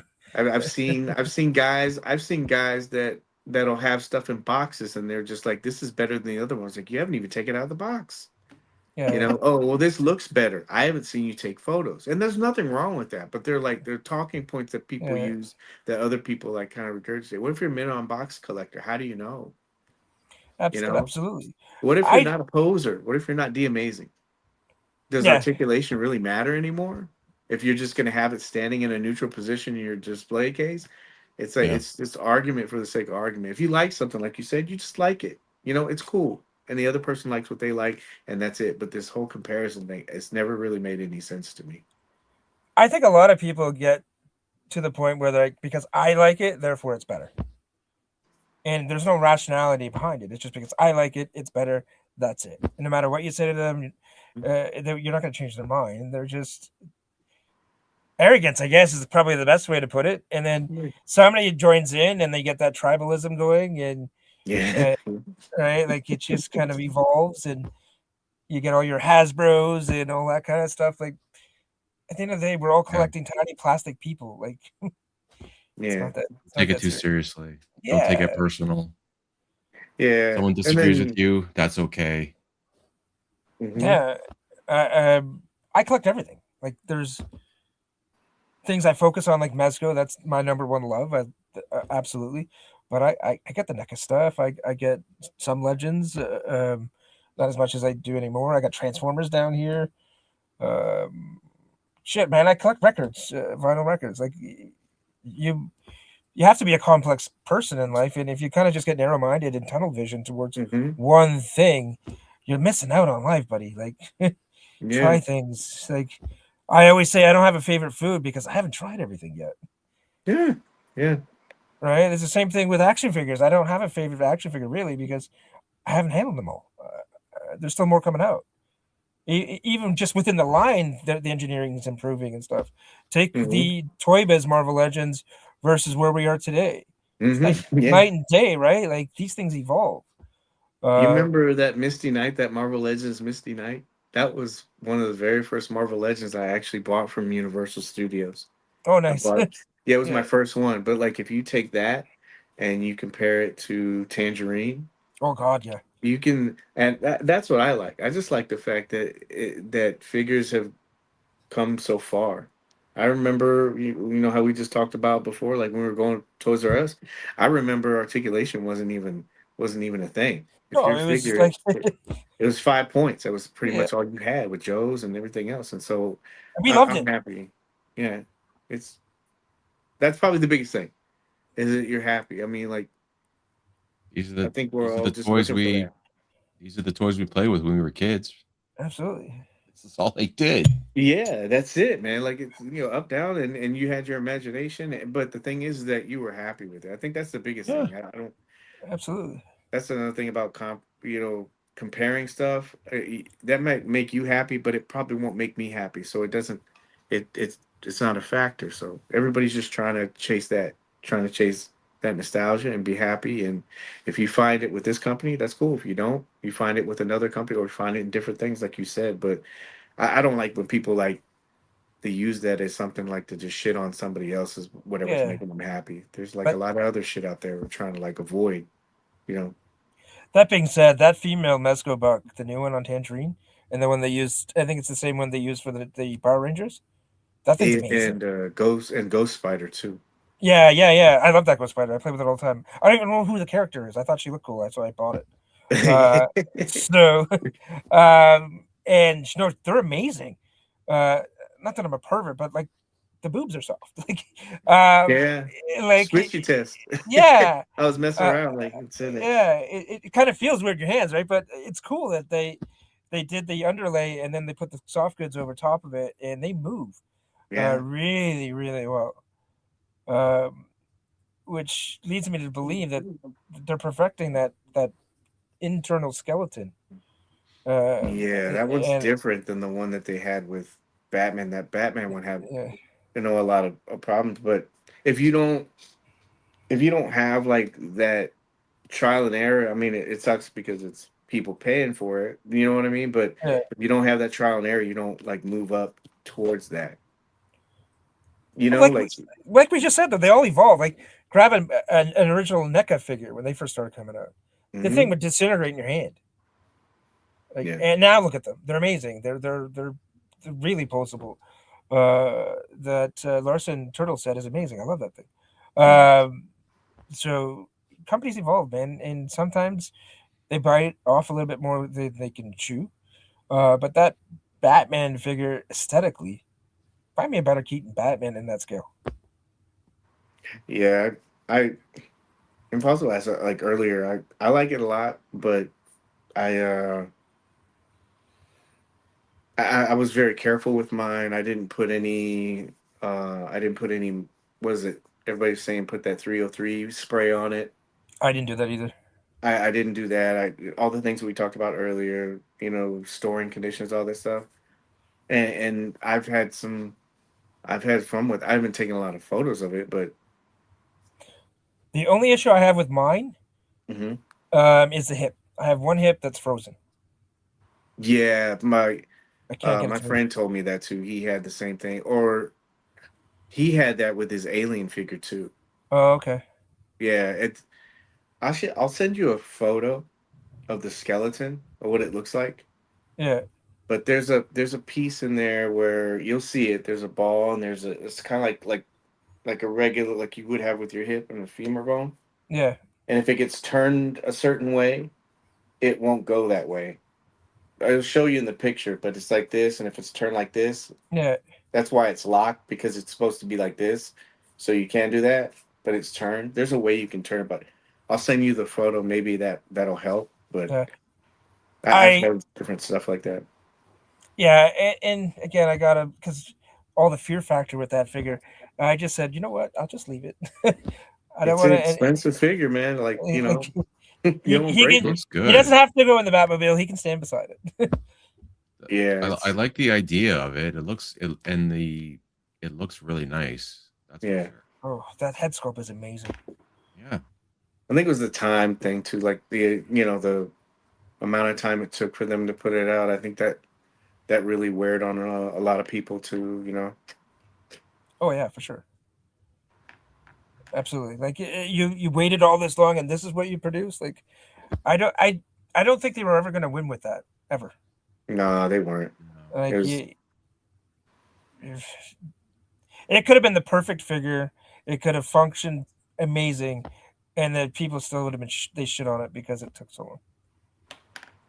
well, you And guys are in the communities now. Like a lot of that was like community based. Do you feel like the community in whatever line that you collect or even Mezco, like do you feel like it's gotten better or does it about the same. about the same? I think yeah. Yeah.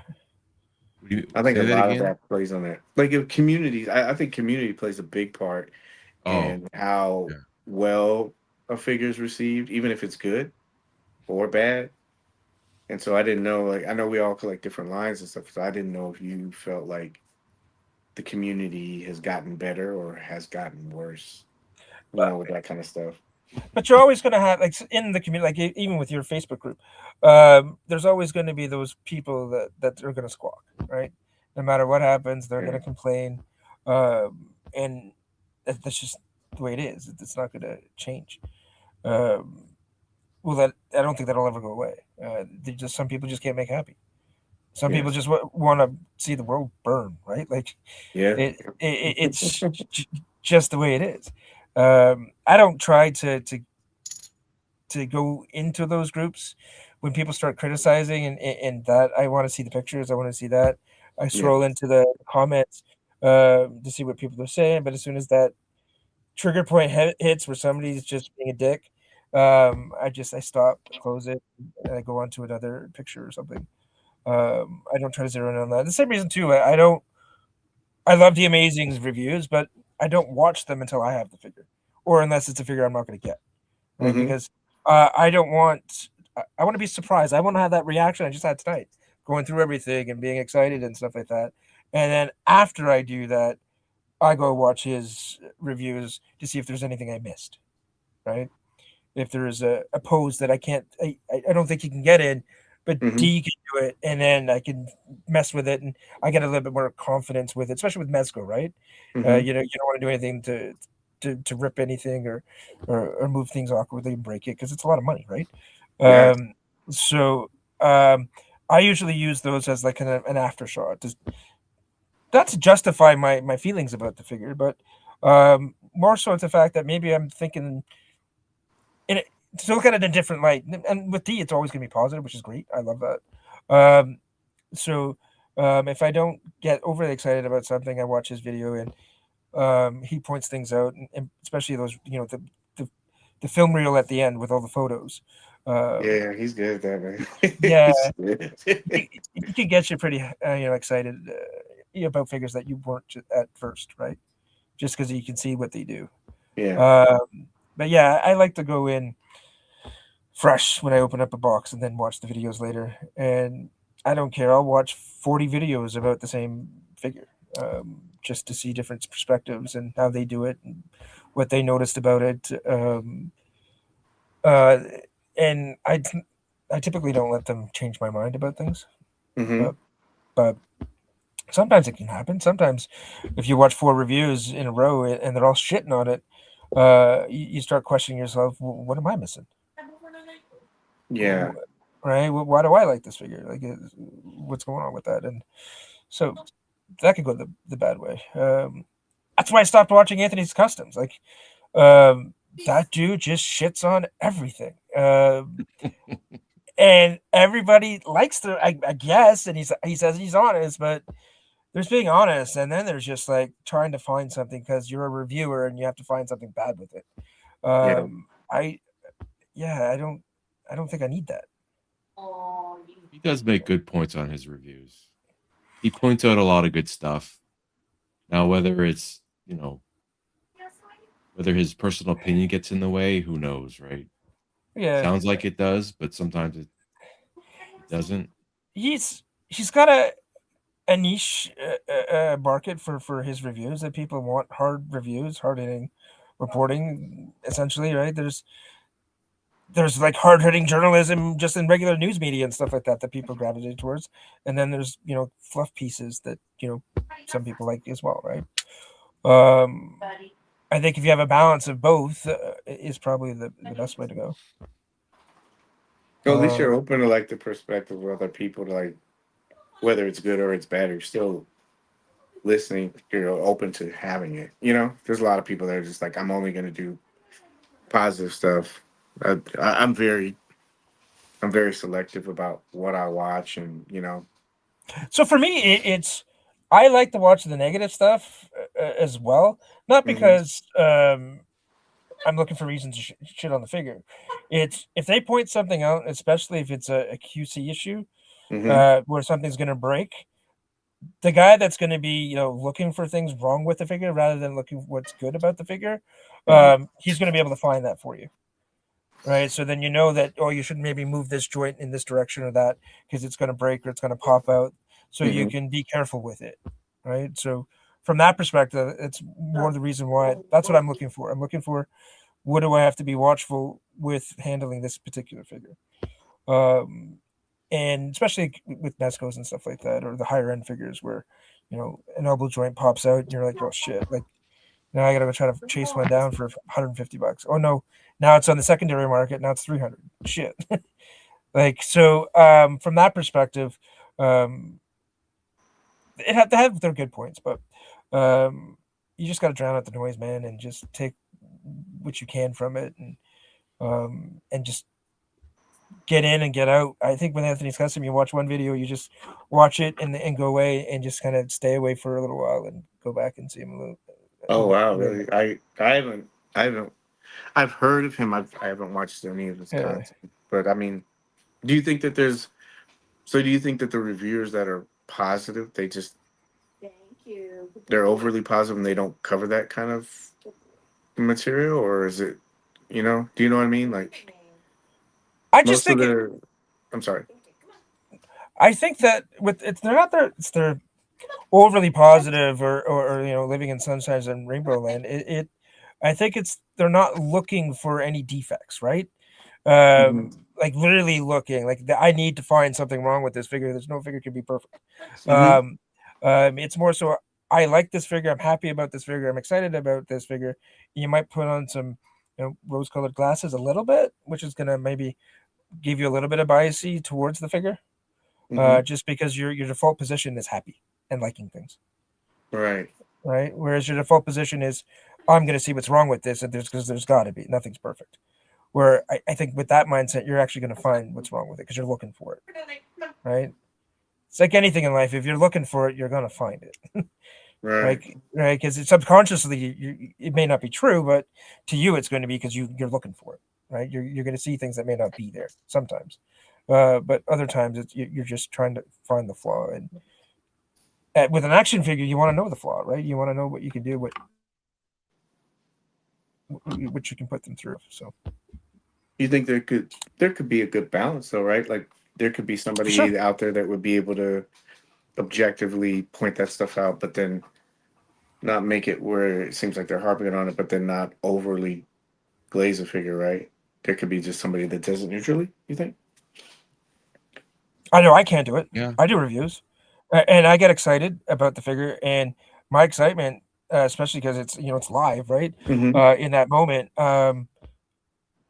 I'll talk so highly about the figure and put it in a great light, and then after a little while I'll calm down and actually start looking at it, messing with it. Maybe 2 weeks later, my opinion on the figure might change. Right? It could go the other direction where it's bad. Right? Like it's not as good as I initially thought. Mm-hmm. Right? And so I can see why some reviewers may struggle with that because I do, right? To give an honest opinion, I've been excited about. I'm looking forward to. I've done other reviews where it's just this is the latest whatever GI Joe classified figure, and let's take a look at it. And Mm-hmm. I can be a little bit more critical on that one, just because I'm not so excited for it. Right? Like the third party Jack Nicholson Joker, I was super pumped about that figure, and in my video you can tell I was glazing it like crazy. And after the fact, after handling it a bit more, the buck is not that great. The hat is really goofy. It looks like it should have been in a dollhouse, not in an action figure. Mm-hmm. Do you guys think that reviewers should I know the game is to get it out fast. Whoever's first. If it's like the Ricky Bobby Oh, for thing, if sure. you ain't first, you're Yeah. last. Yeah. So I it's was like I I was the do first you guy to get those Toon Turtles. yeah, but Mesco like, and Turtles. I think that I think there's benefits to that too. Even if you're excited about something, that tells me something too. That means like right off the bat, you're enjoying something, and there's nothing wrong with that. Yeah. But do you think that reviewers should have a little bit of time on the table with the figure before they put anything out? Like you said, like your perspective changes after a week and all that newness is Oh, kind of rubbed off, and absolutely. you're like, Oh yeah. do you Yeah. think it would be? I know there's a rat race out there, but do you think it's a better way to approach it? That way I you think have something balanced. absolutely. I think so. I think so. Yeah. Yeah, because I've had the opposite opinion on figures too, where I've opened them and I'm like, oh, this is not great, and I put it down, and I come Yeah. back to it the next day and I play with it a bit more, and play with it a bit more, and by day 5 or 6, I'm like, this thing's amazing, right? Just Yes. the more comfortable you get with it, and the more fun you have with it, can really change your perspective.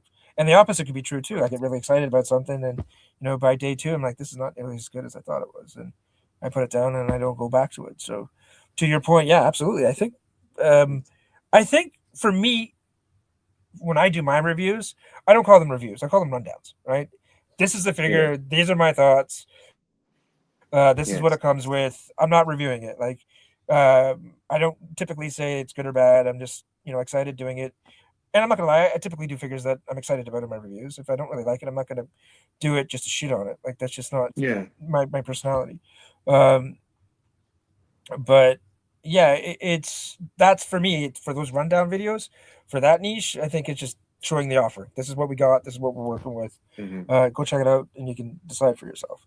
But if you're a hardcore reviewer, and that excitement factor with the rundown you don't really need, and it's just like facts, all about the facts, ma'am. Like that, I think you should open it up. You should play with it for a few days and actually give a critique. And maybe film some Be stuff honest. when you first opened it, and Hmm. then a week later do another filming and say, look, this is where we started, this is where we ended up, and maybe that's kind of a better approach. That is a really good idea. It's I almost kind of probably like shouldn't have said that because I just screwed myself on video saying just let me no, but it is a good idea because hey it Brandon, how's it shows going? you it's kind of like a reality TV thing. It's where Yeah, you get, and then people can kind of see how that progresses. It's more reality based. It's like, okay, yeah, oh yeah, he was excited, but then if you kept that level of excitement for let's say it was a week, I'd be yeah, like, okay, wow, he really enjoyed this. Yeah. But then if you kind of see the taper off, or you're just like, okay, here's the thing. The cape Yeah. was really great when I first started, but now it's the legs, and you know what I mean? Like that Yeah. is a very good idea, man. I do start doing If you start it. if you start messing with No. the joints and they're real tight and stuff, and then after a week, they loosen up and the figure poses better. The Yeah. articulation is way better than you originally thought it was. Yeah. Uh, oh, thanks, Brendan. Sucks that you have to work. But yeah, no, I think yeah, I think I'm gonna do that. Yeah, jump on it now. Like start doing it, and Yeah, because I don't think I haven't seen like I said, I'm selective about the people that I watch, but I don't think I've seen that format before. no, I've never seen it. Timestamp it. Honestly, Yeah, dude, timestamp it and do take it. some Like really, but notes. it would give you a better idea, like how you. It could go either way, but at least it would feel like it's real. Do you know what I mean? Like Yeah, if you had that same level of excitement, or it got better, like you for said, sure. oh yeah, I was worried about the material, but I've been working at the pants out, and now he has more range, and that was the part that I was worried about. Or it could go the other way too. Yeah, now But the figures are loose mess because I played with it. They don't stay tight. Like, also this, too, like if you've sat like especially with Mezco figures, if you waited for a figure for a year, like that Hulk, uh, I'm waiting for it. I'm pumped. I'm excited for it. My initial reaction to that when I open it up is going to be pure excitement and joy. yeah, Um, right, and I'm not going to be able to hide that. I'm not going to be able to be honest about the review in that stage, or even with the rundown, mhm, because the anticipation is let up, and it's going to bleed into your opinions, obviously. But a week later, if you're looking at it after something like that, where you've had time to settle and play with it, uh, like for me with this Mezco Superman, when I opened it up, I really liked it. But it just grew on me the more I played with it, and I put him in that flying pose on the stand, and I had him on my dresser in my bedroom, and I would walk by it every day, and it would just mhm. put a smile on my face, and it just became my happy place, my happy figure. Like I could just pick it up anytime and make me feel good. Um, but my initial reaction to that figure, I liked it. I thought it was cool, but it went from like a level 6 to a 12, right? Um, just the more experience you had with it.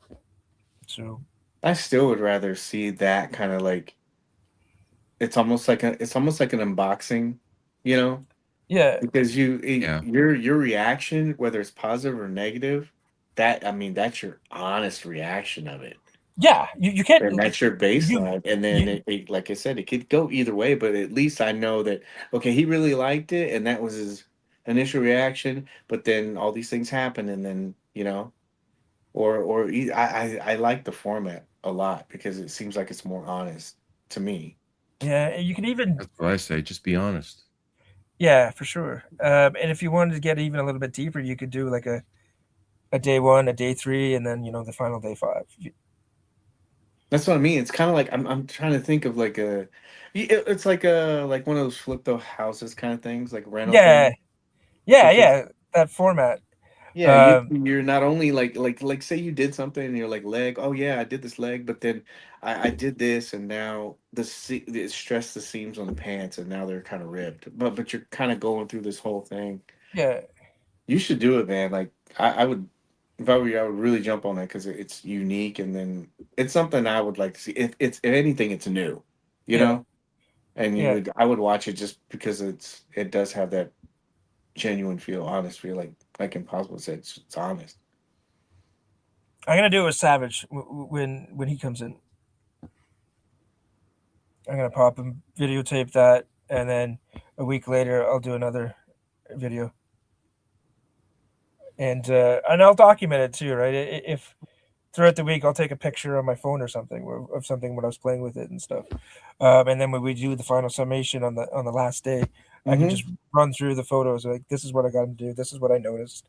If something rips, I take a picture of it and I can show it.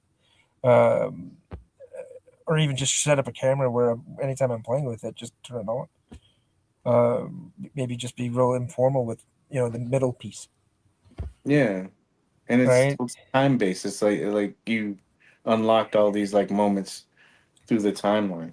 Yeah, That's what makes it feel. Yeah. I mean, anybody. Yeah, I've done a few. In my stuff, it's kind of like I'm still trying to feel out my own format, but my Mhm. stuff is the same thing. It's like I look at everything, I mess around with everything. I didn't do the time lapse thing, but I'll most of the stuff I've done have been projects for them. You know, they'll send me Yeah. some, so I have a little bit of time with it before it hits. You know, Yeah. but I've done it where I'll mess with that figure for a while because I know that the same questions are always going to be there. What's the articulation like? What are the highlights? What are some things to like look out for? And you try to cover that stuff. But I like this format that you came up with because Yeah. it's almost like a documentary style. It's almost like a reality based kind of show. You know? Yeah. I know it's tough when you're doing the reviews because you're behind the camera, you're messing with it. You're not really messing with it because you're filming, right? But the aspect of it, I usually sit on my couch and on my coffee table and I'll play, or I have a spare room upstairs where I have my city diorama up there, and I'll mess around with it and stuff. Um, that I think is going to be the key to that type of video is filming that stuff, setting up the camera and Yeah, because it feels like it's reality. You know, like it's not it's not polished and yeah. And even if you just kind of sped it up a little bit too, yeah, with, like certain parts and stuff like that. yeah, because you don't want a 4 hour figure review. No, No, you want to no, edit it. yeah, Day 365. yeah, It's like, shit, no, man, we're good. 24/7 live stream. Yeah. yeah. So I think I would do is just I would do it over the course of 5 days, maybe. Uh, Film as That's much good. as I Man. can every time of handling with it, and then just go back you know if it makes sense to have the fill-in videos, then show them.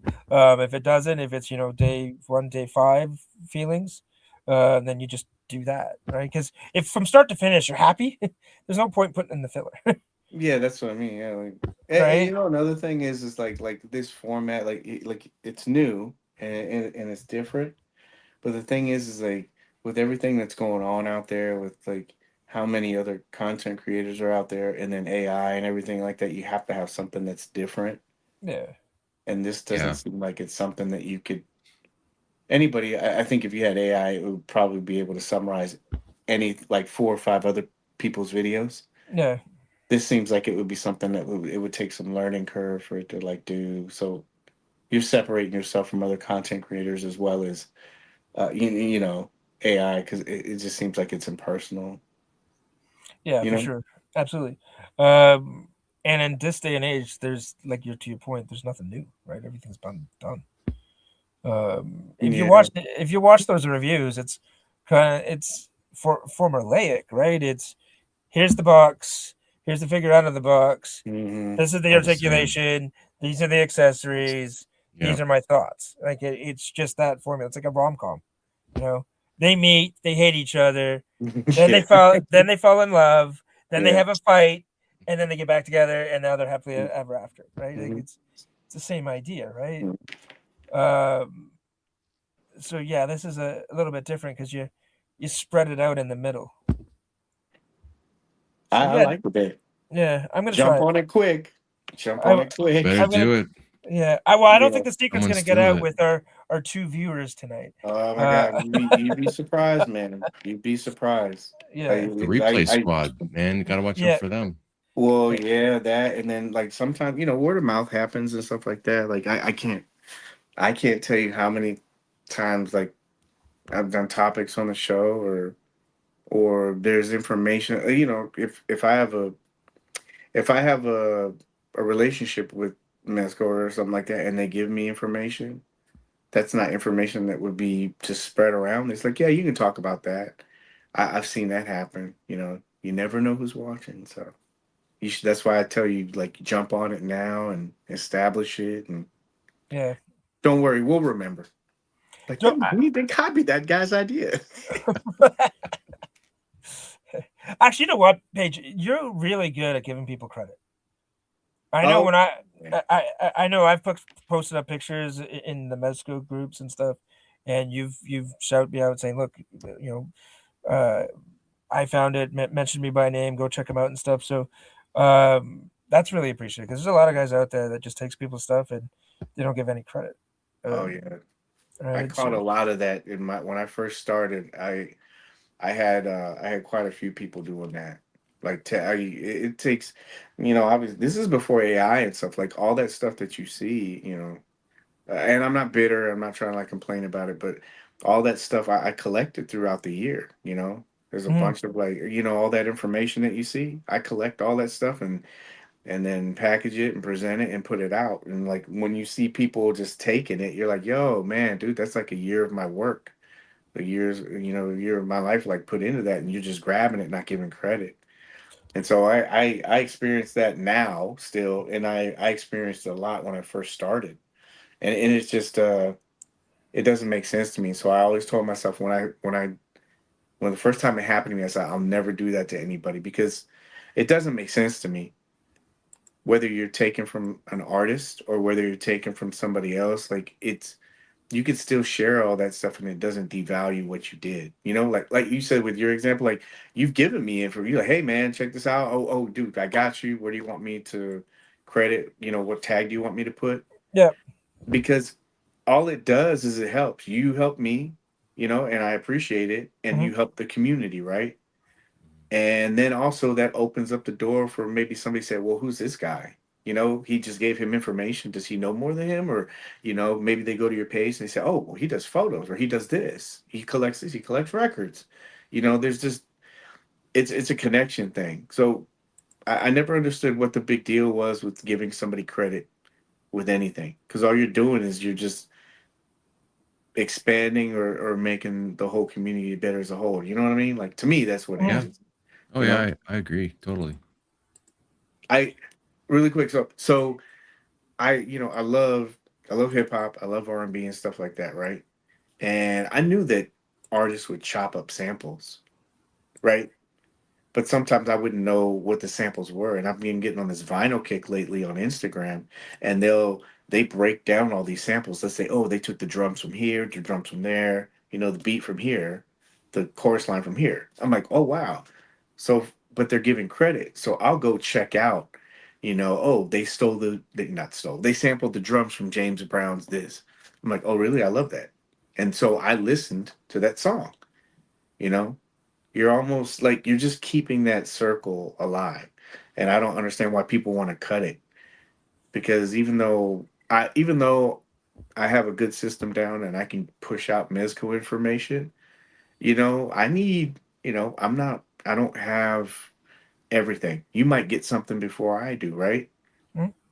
Well, And and there's it helps to have people around that help you out so it helps the community. there's so many mezco groups out there, right? And I'll be honest, if I get something first in hand, I go to your group first, or I'll even hit you up first, and post it there because I know somebody's just not going to post it on their channel or in their group and say that, oh, I got this, and I don't get any credit for it, right? Yeah. Uh, and it feels kind of shitty, right? But I don't have that fear with you, so yeah. By all means, anytime I get stuff new, I pump it out in that group, Oh for yeah, sure. dude, I appreciate it. And the group does too, because like I've seen you post stuff and you taking time to like answer questions and stuff. That's like valuable, like Yeah, because you have it. yeah, You remember? yeah, You remember when Possible said, "Oh, well, he put his NRD down." What if you got it first, and you mm, start going over the figure, and there's stuff that he doesn't like. Now he knows, and now he can cancel ahead of time, and and because he knows he's not gonna like it, it just helps yeah, out yeah, everybody. That you can't go wrong with it. And then I don't know, like you it just creates a better community. I think I don't have any for sure. problem giving anybody credit. Yeah, and like this stuff here that you do a lot. This is a smaller list, but most of your lists are like 30, 40 figures deep, and you cover all the release dates and you research it and you update it all the time. Like that's work. That this didn't happen by AI or by magic or you get the master list from Mezco. Like uh, you should get credit for this stuff. Yeah, dude. I mean, I Uh, think now you could probably do it with AI. I know I'm shooting myself in the foot, but you know how we talk about evolving figures and stuff like that? Somebody mentioned to me one time. They said I said something to them because they were like, they said, I said, hey, the information I put out, you just like took it and you didn't give me credit. I was like, I appreciate if you give me credit. And they said, no, man, I just got this off the Mezco website. And I said, that's fair. And I said, and they said, well, so I'm not like taking things from you. And I'm like, yeah, well, here's the thing. I said, the Mezco website, they don't have the original dates. I keep all that stuff. So like when offering went up, I write down the original date.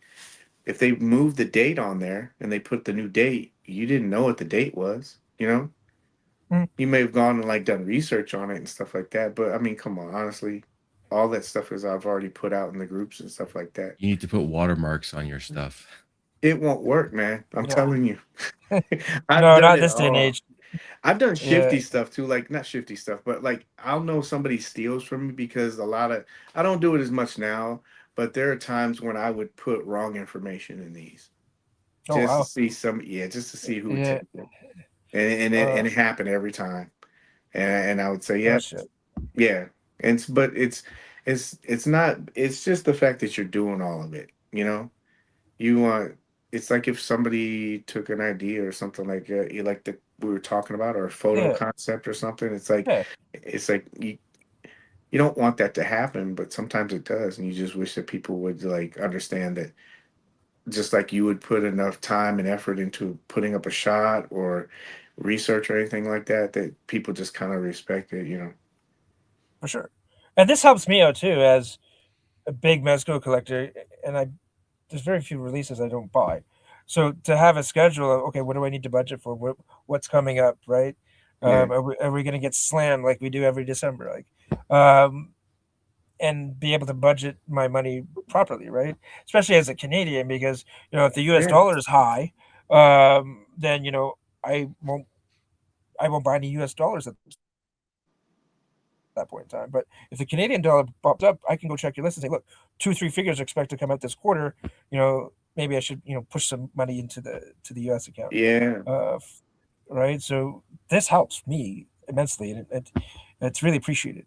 Oh no, yeah, that's what it's for, man. That's all. It's just about making things a lot better because before we didn't have any of this stuff. Nobody really kept track of this stuff.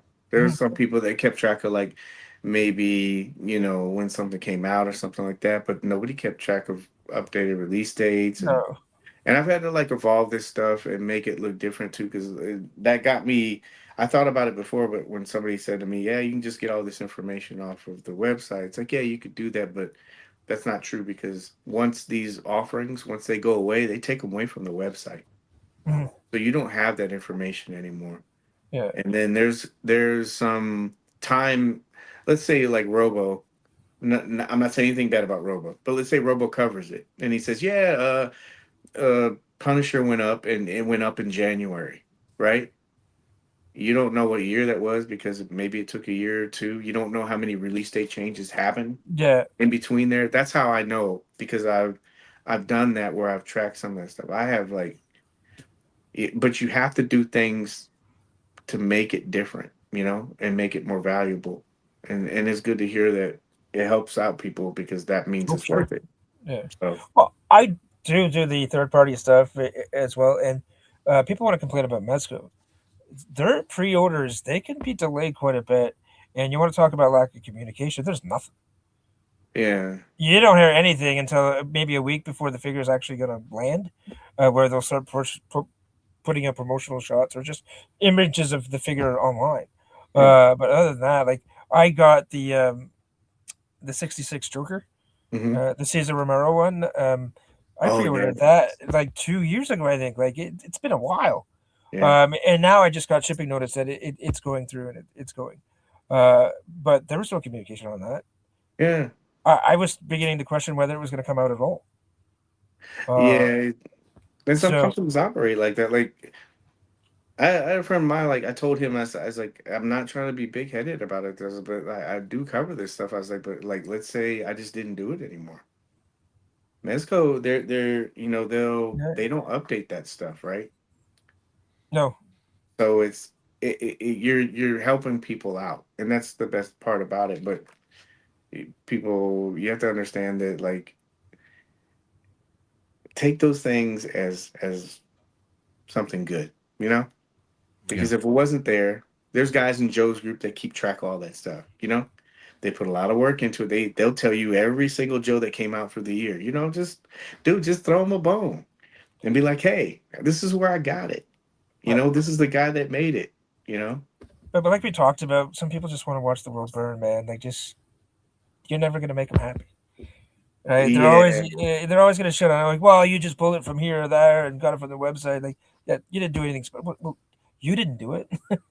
yeah, and like I said, you get that's why I say you have to make it different. You can pull the dates off there, but you know, there's other stuff that I can tell you anything about. Like any other, I can tell you how many times it got delayed.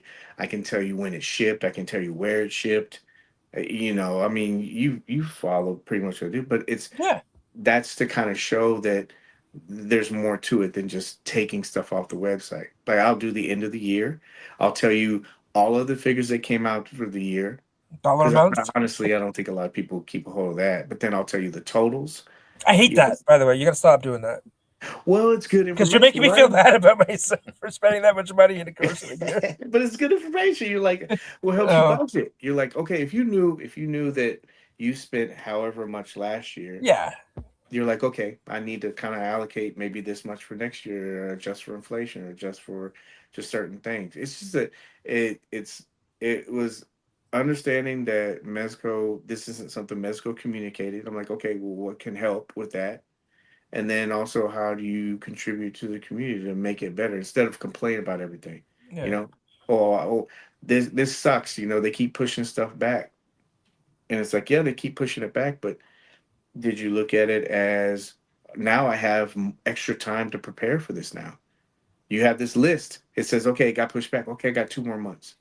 But would you really want them to push it out just to get it out and then it be an inferior product, or would you want them Yeah, to get it right? Right, take the time, get it right. Now, I appreciate that. yeah, I go back to that Superman. That Superman is very different than the launch photos, right? yeah. Uh, but in a good way for me. I know a lot of people were pissed off because they did the black outline. But the John Byrne Superman's my Superman, and it had the black outline.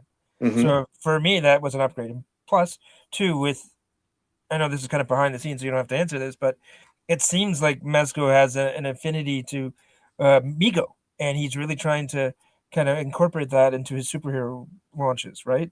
And that was very much a Migo thing. He had the black outline on his the Superman. I actually had him Mm-hmm. up there. But so that for me was a big upgrade. Like that, I loved it. And I like the fact that it is a little bit different. That they're still trying to work things out. And I think people really need to get their mind around that. This pre-order is more so to gauge the appetite for the product, Yes. Yeah. right? Yeah. And from there, they can either sink a boatload of money into it to tweak it and make it really good because there's a lot of excitement about the figure. They know they're going to do X amount of units, Mm-hmm. and if they only get a few pre-orders and it doesn't sell out, maybe they don't do that attention to detail. Maybe they do kind of hold it back a little bit because they're just not going to get the bang for the buck, Yes. Yeah. right? And I think people just Yeah. miss out on that kind of stuff. Yeah, I think people, the two things with that is I think people need to understand that there's IP and then there's license. So like That's even though they show you a figure, that's still pending license or approval. So you're putting this figure together, and let's say you send it for approval and they say we don't like this color blue. yeah, We don't like that the trunks look like this. We don't want him to have this certain accessory, and you have to change all that. yeah, Okay, you don't have that. Even if it's something simple, like this is not inside information. This is like just thinking logically, yeah. right? Let's say you came with all the packaging and everything else, and they take out two or three of the accessories that you wanted to put in there for your set. You have to redesign that whole package now, right? Or at least the Oh yeah, inserts, right? yeah. Let's say they didn't like the color for that soft goods. Now you have to find either, I don't know, the dye to do it, or you have to find the material that looks like that or comes close to that color for that suit that they wanted, Mhm. and hope that whatever the manufacturer that's doing it has enough to cover whatever that production run is, right? And Well, that's those are little things with like licenses. You those little things, and then you know how it is, like in anything corporate. It's like, okay, we'll send that up to this person for approval. How long does that that take? and the company logo is very important. So, just to bring it back to that Superman, maybe they did want to do a Superman without the outline, and Warner Brothers was like, no, that Superman logo has to have that black outline because we Right. have projects coming up for the next 6 months that's going to have that logo and it's going to be there. We need that logo. Yeah. So you got to go back to the drawing board, and now you might have had all those printed up. Now you got to do all new ones. Yeah. And if you notice, a lot of that stuff is like licensed stuff with their own IP. He's the person that's in charge, so he Yeah, can say, "I like this," or "This is the way I want it," and then he's the one that approves whatever it is, and then it goes out. It's very simple, but yeah, it's different when you're dealing with like licenses, and I don't think people understand that. You see how long it takes for a movie to come out or something, you know, or anything. It has to get approval, and sometimes that's what holds a lot of that stuff up. And so yeah, I get the whole waiting for stuff, but it's not always bad. I remember when Death Dealer came out. You know, Death Dealer had single jointed elbows, and he got delayed. And then such a, in the final version, he had double jointed elbows. So people and that were everybody was pissed off because he had double well, jointed elbows, and then they're like, "Oh, well, I didn't buy it because they had only had single jointed elbows." I'm like, yeah, and that to me is that's a fair criticism, because "Yeah, what if you didn't buy Yeah. it because of that? And that's when we were talking about promotional updated photos or photos that come out where it's photoshopped. You're investing whatever money that you have based on that photo. No knock to them, but it's like you're looking at it and saying, do I want to spend this much money on what I'm seeing right now? And so I get how some people have a problem with like the Photoshop, because you don't know what you're getting. You don't know if Doom's going to cross his arms. So it's there are things that I always say this the community needs to work on to build a better relationship with companies, and there's things that the company can do to build better relationships with their customers. You just have to be able to kind of like see that, and both people try to work at it. It could be so much better, man. I don't mean to be that yeah, kumbaya guy, but yeah, No, you make great points, man. absolutely, I totally agree with that. yeah, there's like there's so with all the technology that we have with live streams and stuff like that, we have like instant access to these creators. Like Dan, I if you would have asked somebody 10 years ago if they knew who was in charge of marketing, they wouldn't be able to tell you unless you were an insider, right? yeah, Mhm. You could yeah, literally name Dan Yoon, Dwight, yeah, Jeremy. We know these people like Mhm. on like right now, right? We have access to them. And a lot of times it just seems like we waste that opportunity, eh, coming up with stuff like, oh man, hey, instead of like griping about something and say, yo, the price and stuff like that, have conversations with them so it gets in their ear and they think about it instead of going, oh God, I'm so tired of these guys. Have them listen to you because we have the access Yeah. to do it. Yeah. I don't like that black. I wish they would have put that black stripe around the Superman thing. Now you mhm, have access to provide that feedback before it goes into production. But everybody wants to use it as something else, like, oh, this sucks, pass, trash. And it's like, you're not helping your case. If it's really that No. bad, why don't you utilize this opportunity in a constructive way to say, hey, this is cool, but we would really like to see that. And instead of one person saying that, you got 500 people behind you echoing it in the comments, not rudely, but saying, "Yeah, I'd love to see that. I'd love to see that." Okay, this is what they want. Yep. it's no different It, than any other company. My company, um, we have client complaints and all that kind of stuff, yeah, and they tell us log it. It's important. That feedback is going to choose the direction of the company in the future, right? If there's yeah, a bunch of negative feedback of what we're doing, and nobody says anything about it, they're just going to keep doing it, right? So it's the same thing with you got to do it in a positive way. Like it's corporate atmosphere. You can't just go in there and start cussing at me. I'm not going to Yeah. take. I'm not going to take kindly to that. I'm not going to hear you. But if you come to me and you say, "Look, this is a little bit, could we do it differently this way? This other company does it like this, or something along those lines," way more receptive to it. And they're looking for that feedback, right? So I'm more likely to push that up the channels than if it's just negativity and fuck you, I don't like this because blah blah blah. Like that's never. Yes.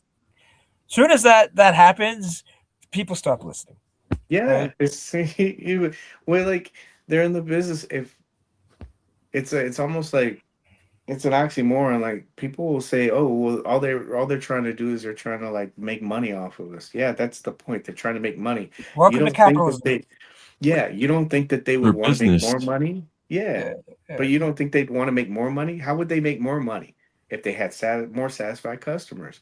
If you gave them suggestions on what you would spend your money on, and it's a guaranteed lock, you're telling them how to get more money off of you.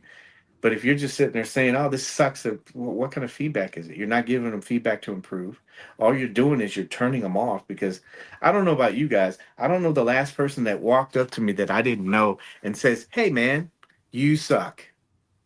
Yeah. I don't like what you do.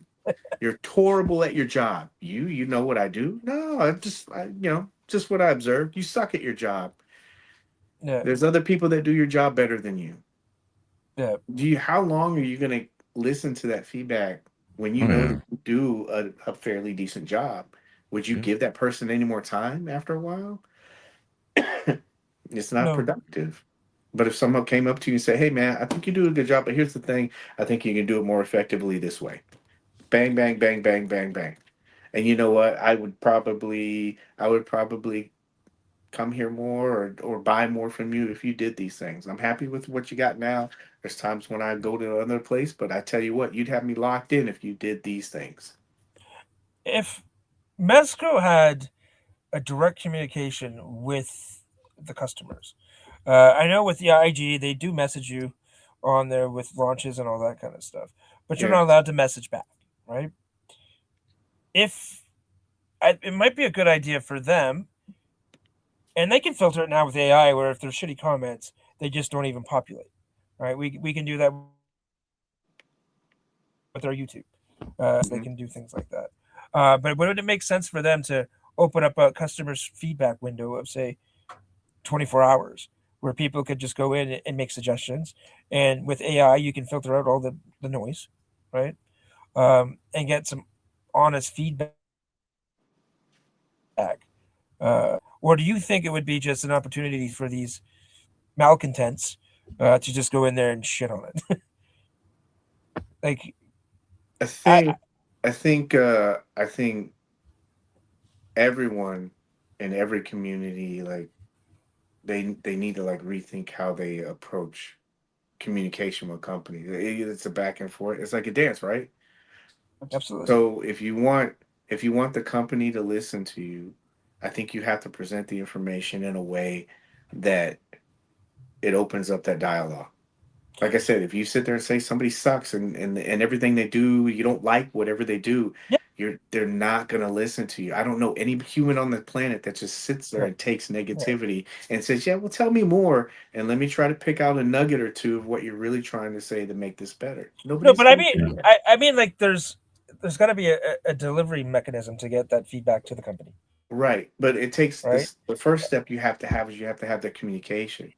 You have to be able Yeah. to you have to be able to tell what you're wanting for the situation to get better, right? You can have AI filtering out where you can have AI filtering out F you guys suck. I mean, after a while it's the same message. You gotta have the communication from the community say, okay, these are the things I want, right? You have to have that. So that's the step that the community needs to take. I'll go a step farther and say I don't think they should have AI. I think they should have a person. I think you have if you knew Yeah. you were just talking to AI and it's getting filtered, it's kind of impersonal, right? No, no, not the Uh-huh. AI being to filter out all the nonsense, right? The Right. people are just going in there saying that you suck, you should be fired, you're terrible at your job. To eliminate those because those are that's not real feedback. Right. But but but then it could find the comments like where the promo shots with Doom and the crossed arms and the Superman S, and highlight that feedback. Well, as clients purchasing something, we need that to be more accurate to the launch as much as possible, Yes. right? Yeah.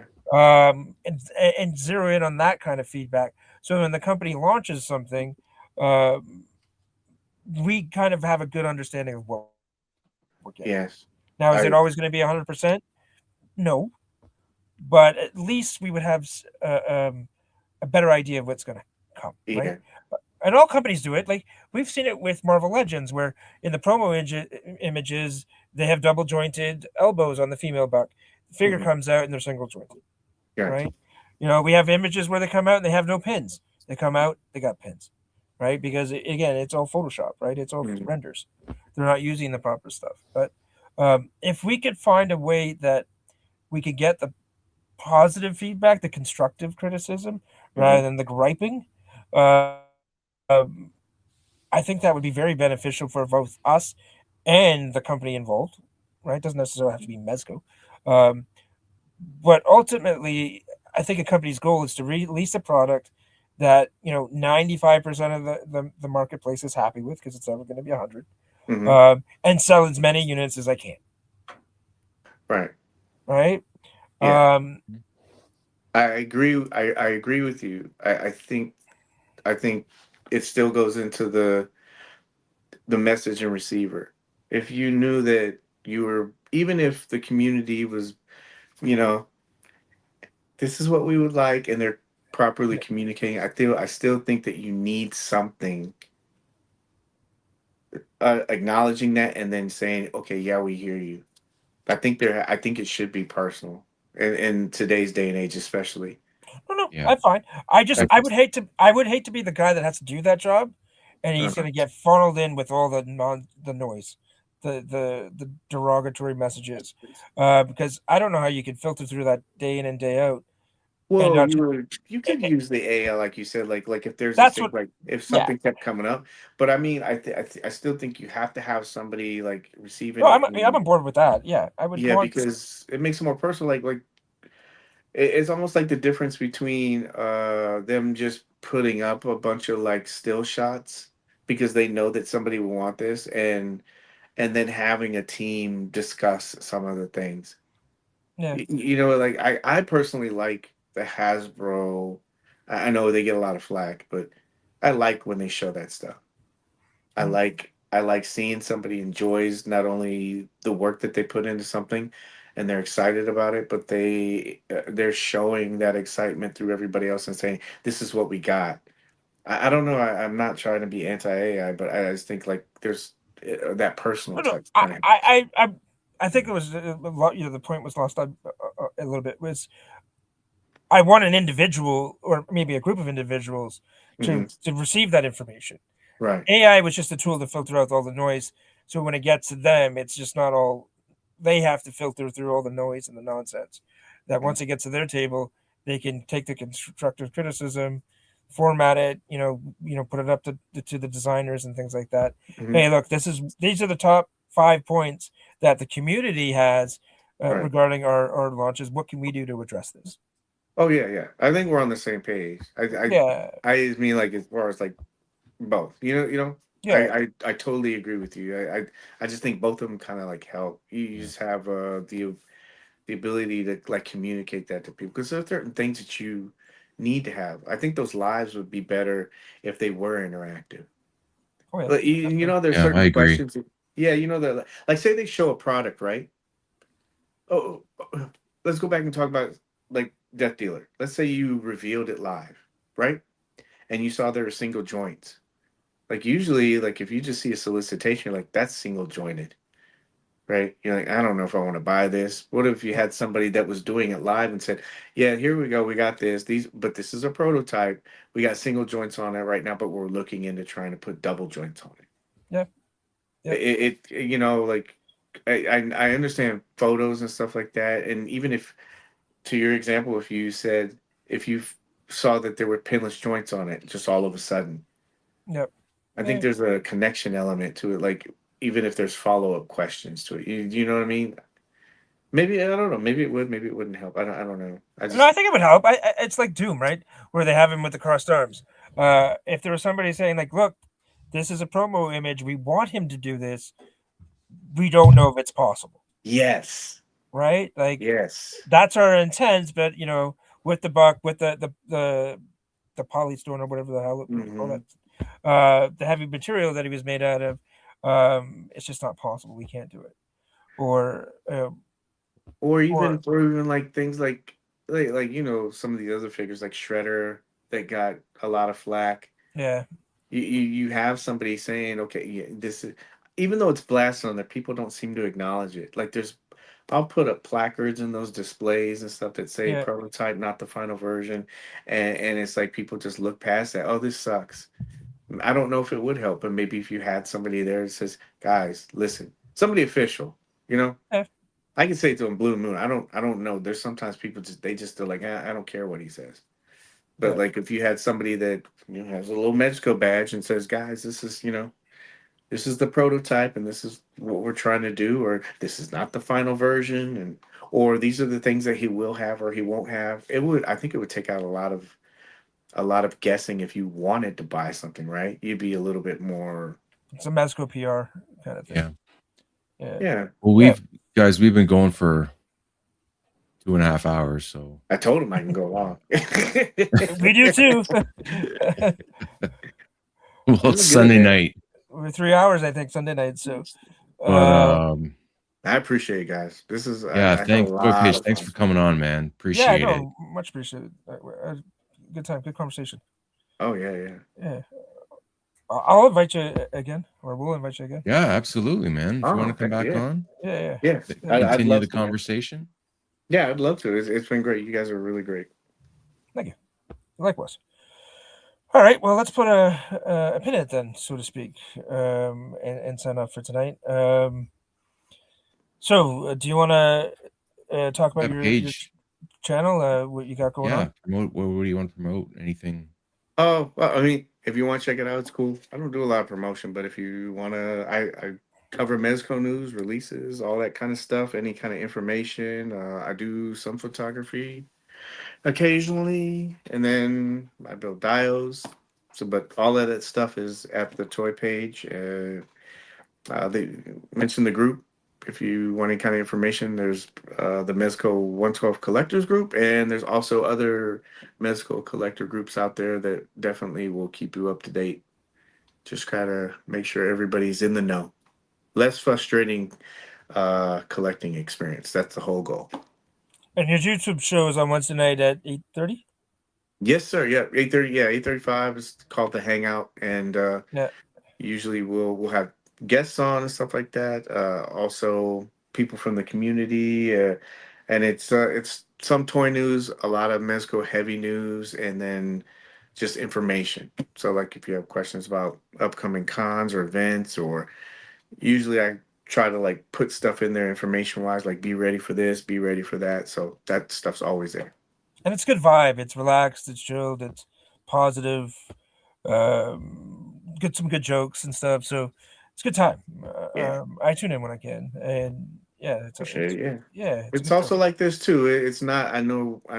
I do want to say that really quick. I know that a lot of people think that I'm very pro Mezco or Mezco biased, but I mean, I'm pretty sure you guys from this conversation we had, we're trying to like talk about both sides.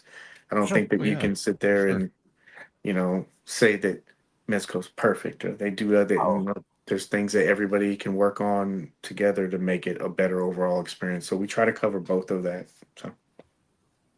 Yeah. No, it's amazing. And then for us, for our audience, this is going to be our new time slot moving forward. So it'll be Sunday nights, 8:30. We'll do some impromptu streams like we did on Friday. We both got nothing going on. We'll pop on. We will have guests from time to time. Sometimes it'll just be me and Pi opening up stuff, shooting the shit, talking about what's relevant in our worlds and in the toy community and whatnot. So hey, for the four of you guys that are watching or girls, thank you, much appreciated. And hopefully you'll follow us and tune in next week. Pi, got anything to say? Stay warm. Yeah. Yeah. Hopefully everybody's warm and safe. I got an Instagram, Team Impossible Pie, and then my YouTube channel, Impossible Pie, as well. That's all I got. I'm going there right now. Yeah, subscribe. Put Everybody. up some snow photos today, so Those were cool. The skeleton shots. I like those. yeah. Those were awesome. Yeah. Yeah, check out Pie's Instagram. I post some good videos there, or sorry, photos there. They're pretty fun. His channel throws up some videos, reviews and stuff. So, at some point when we get more viewers, we'll do simulcast this. Oh, hold on. Let me get you big. Oh, the Warhammer figure. Yeah. Yeah, that one. Yeah. That's Just good, stick man. him in the snow and take a photo, man. That's all I did. I like the T-Rex one. He's like, "Ah." Yeah. Oh, nice. Sorry, I interrupted. Sorry. No, it's awesome. All right. Well, I guess that'll be it, man. Yeah. Thanks again, Toy Paige, for coming on. Yeah, thank you. Much appreciated. All right, everybody. Well, take it easy. Enjoy your night, and we'll catch you next week. Peace. Later. Bye.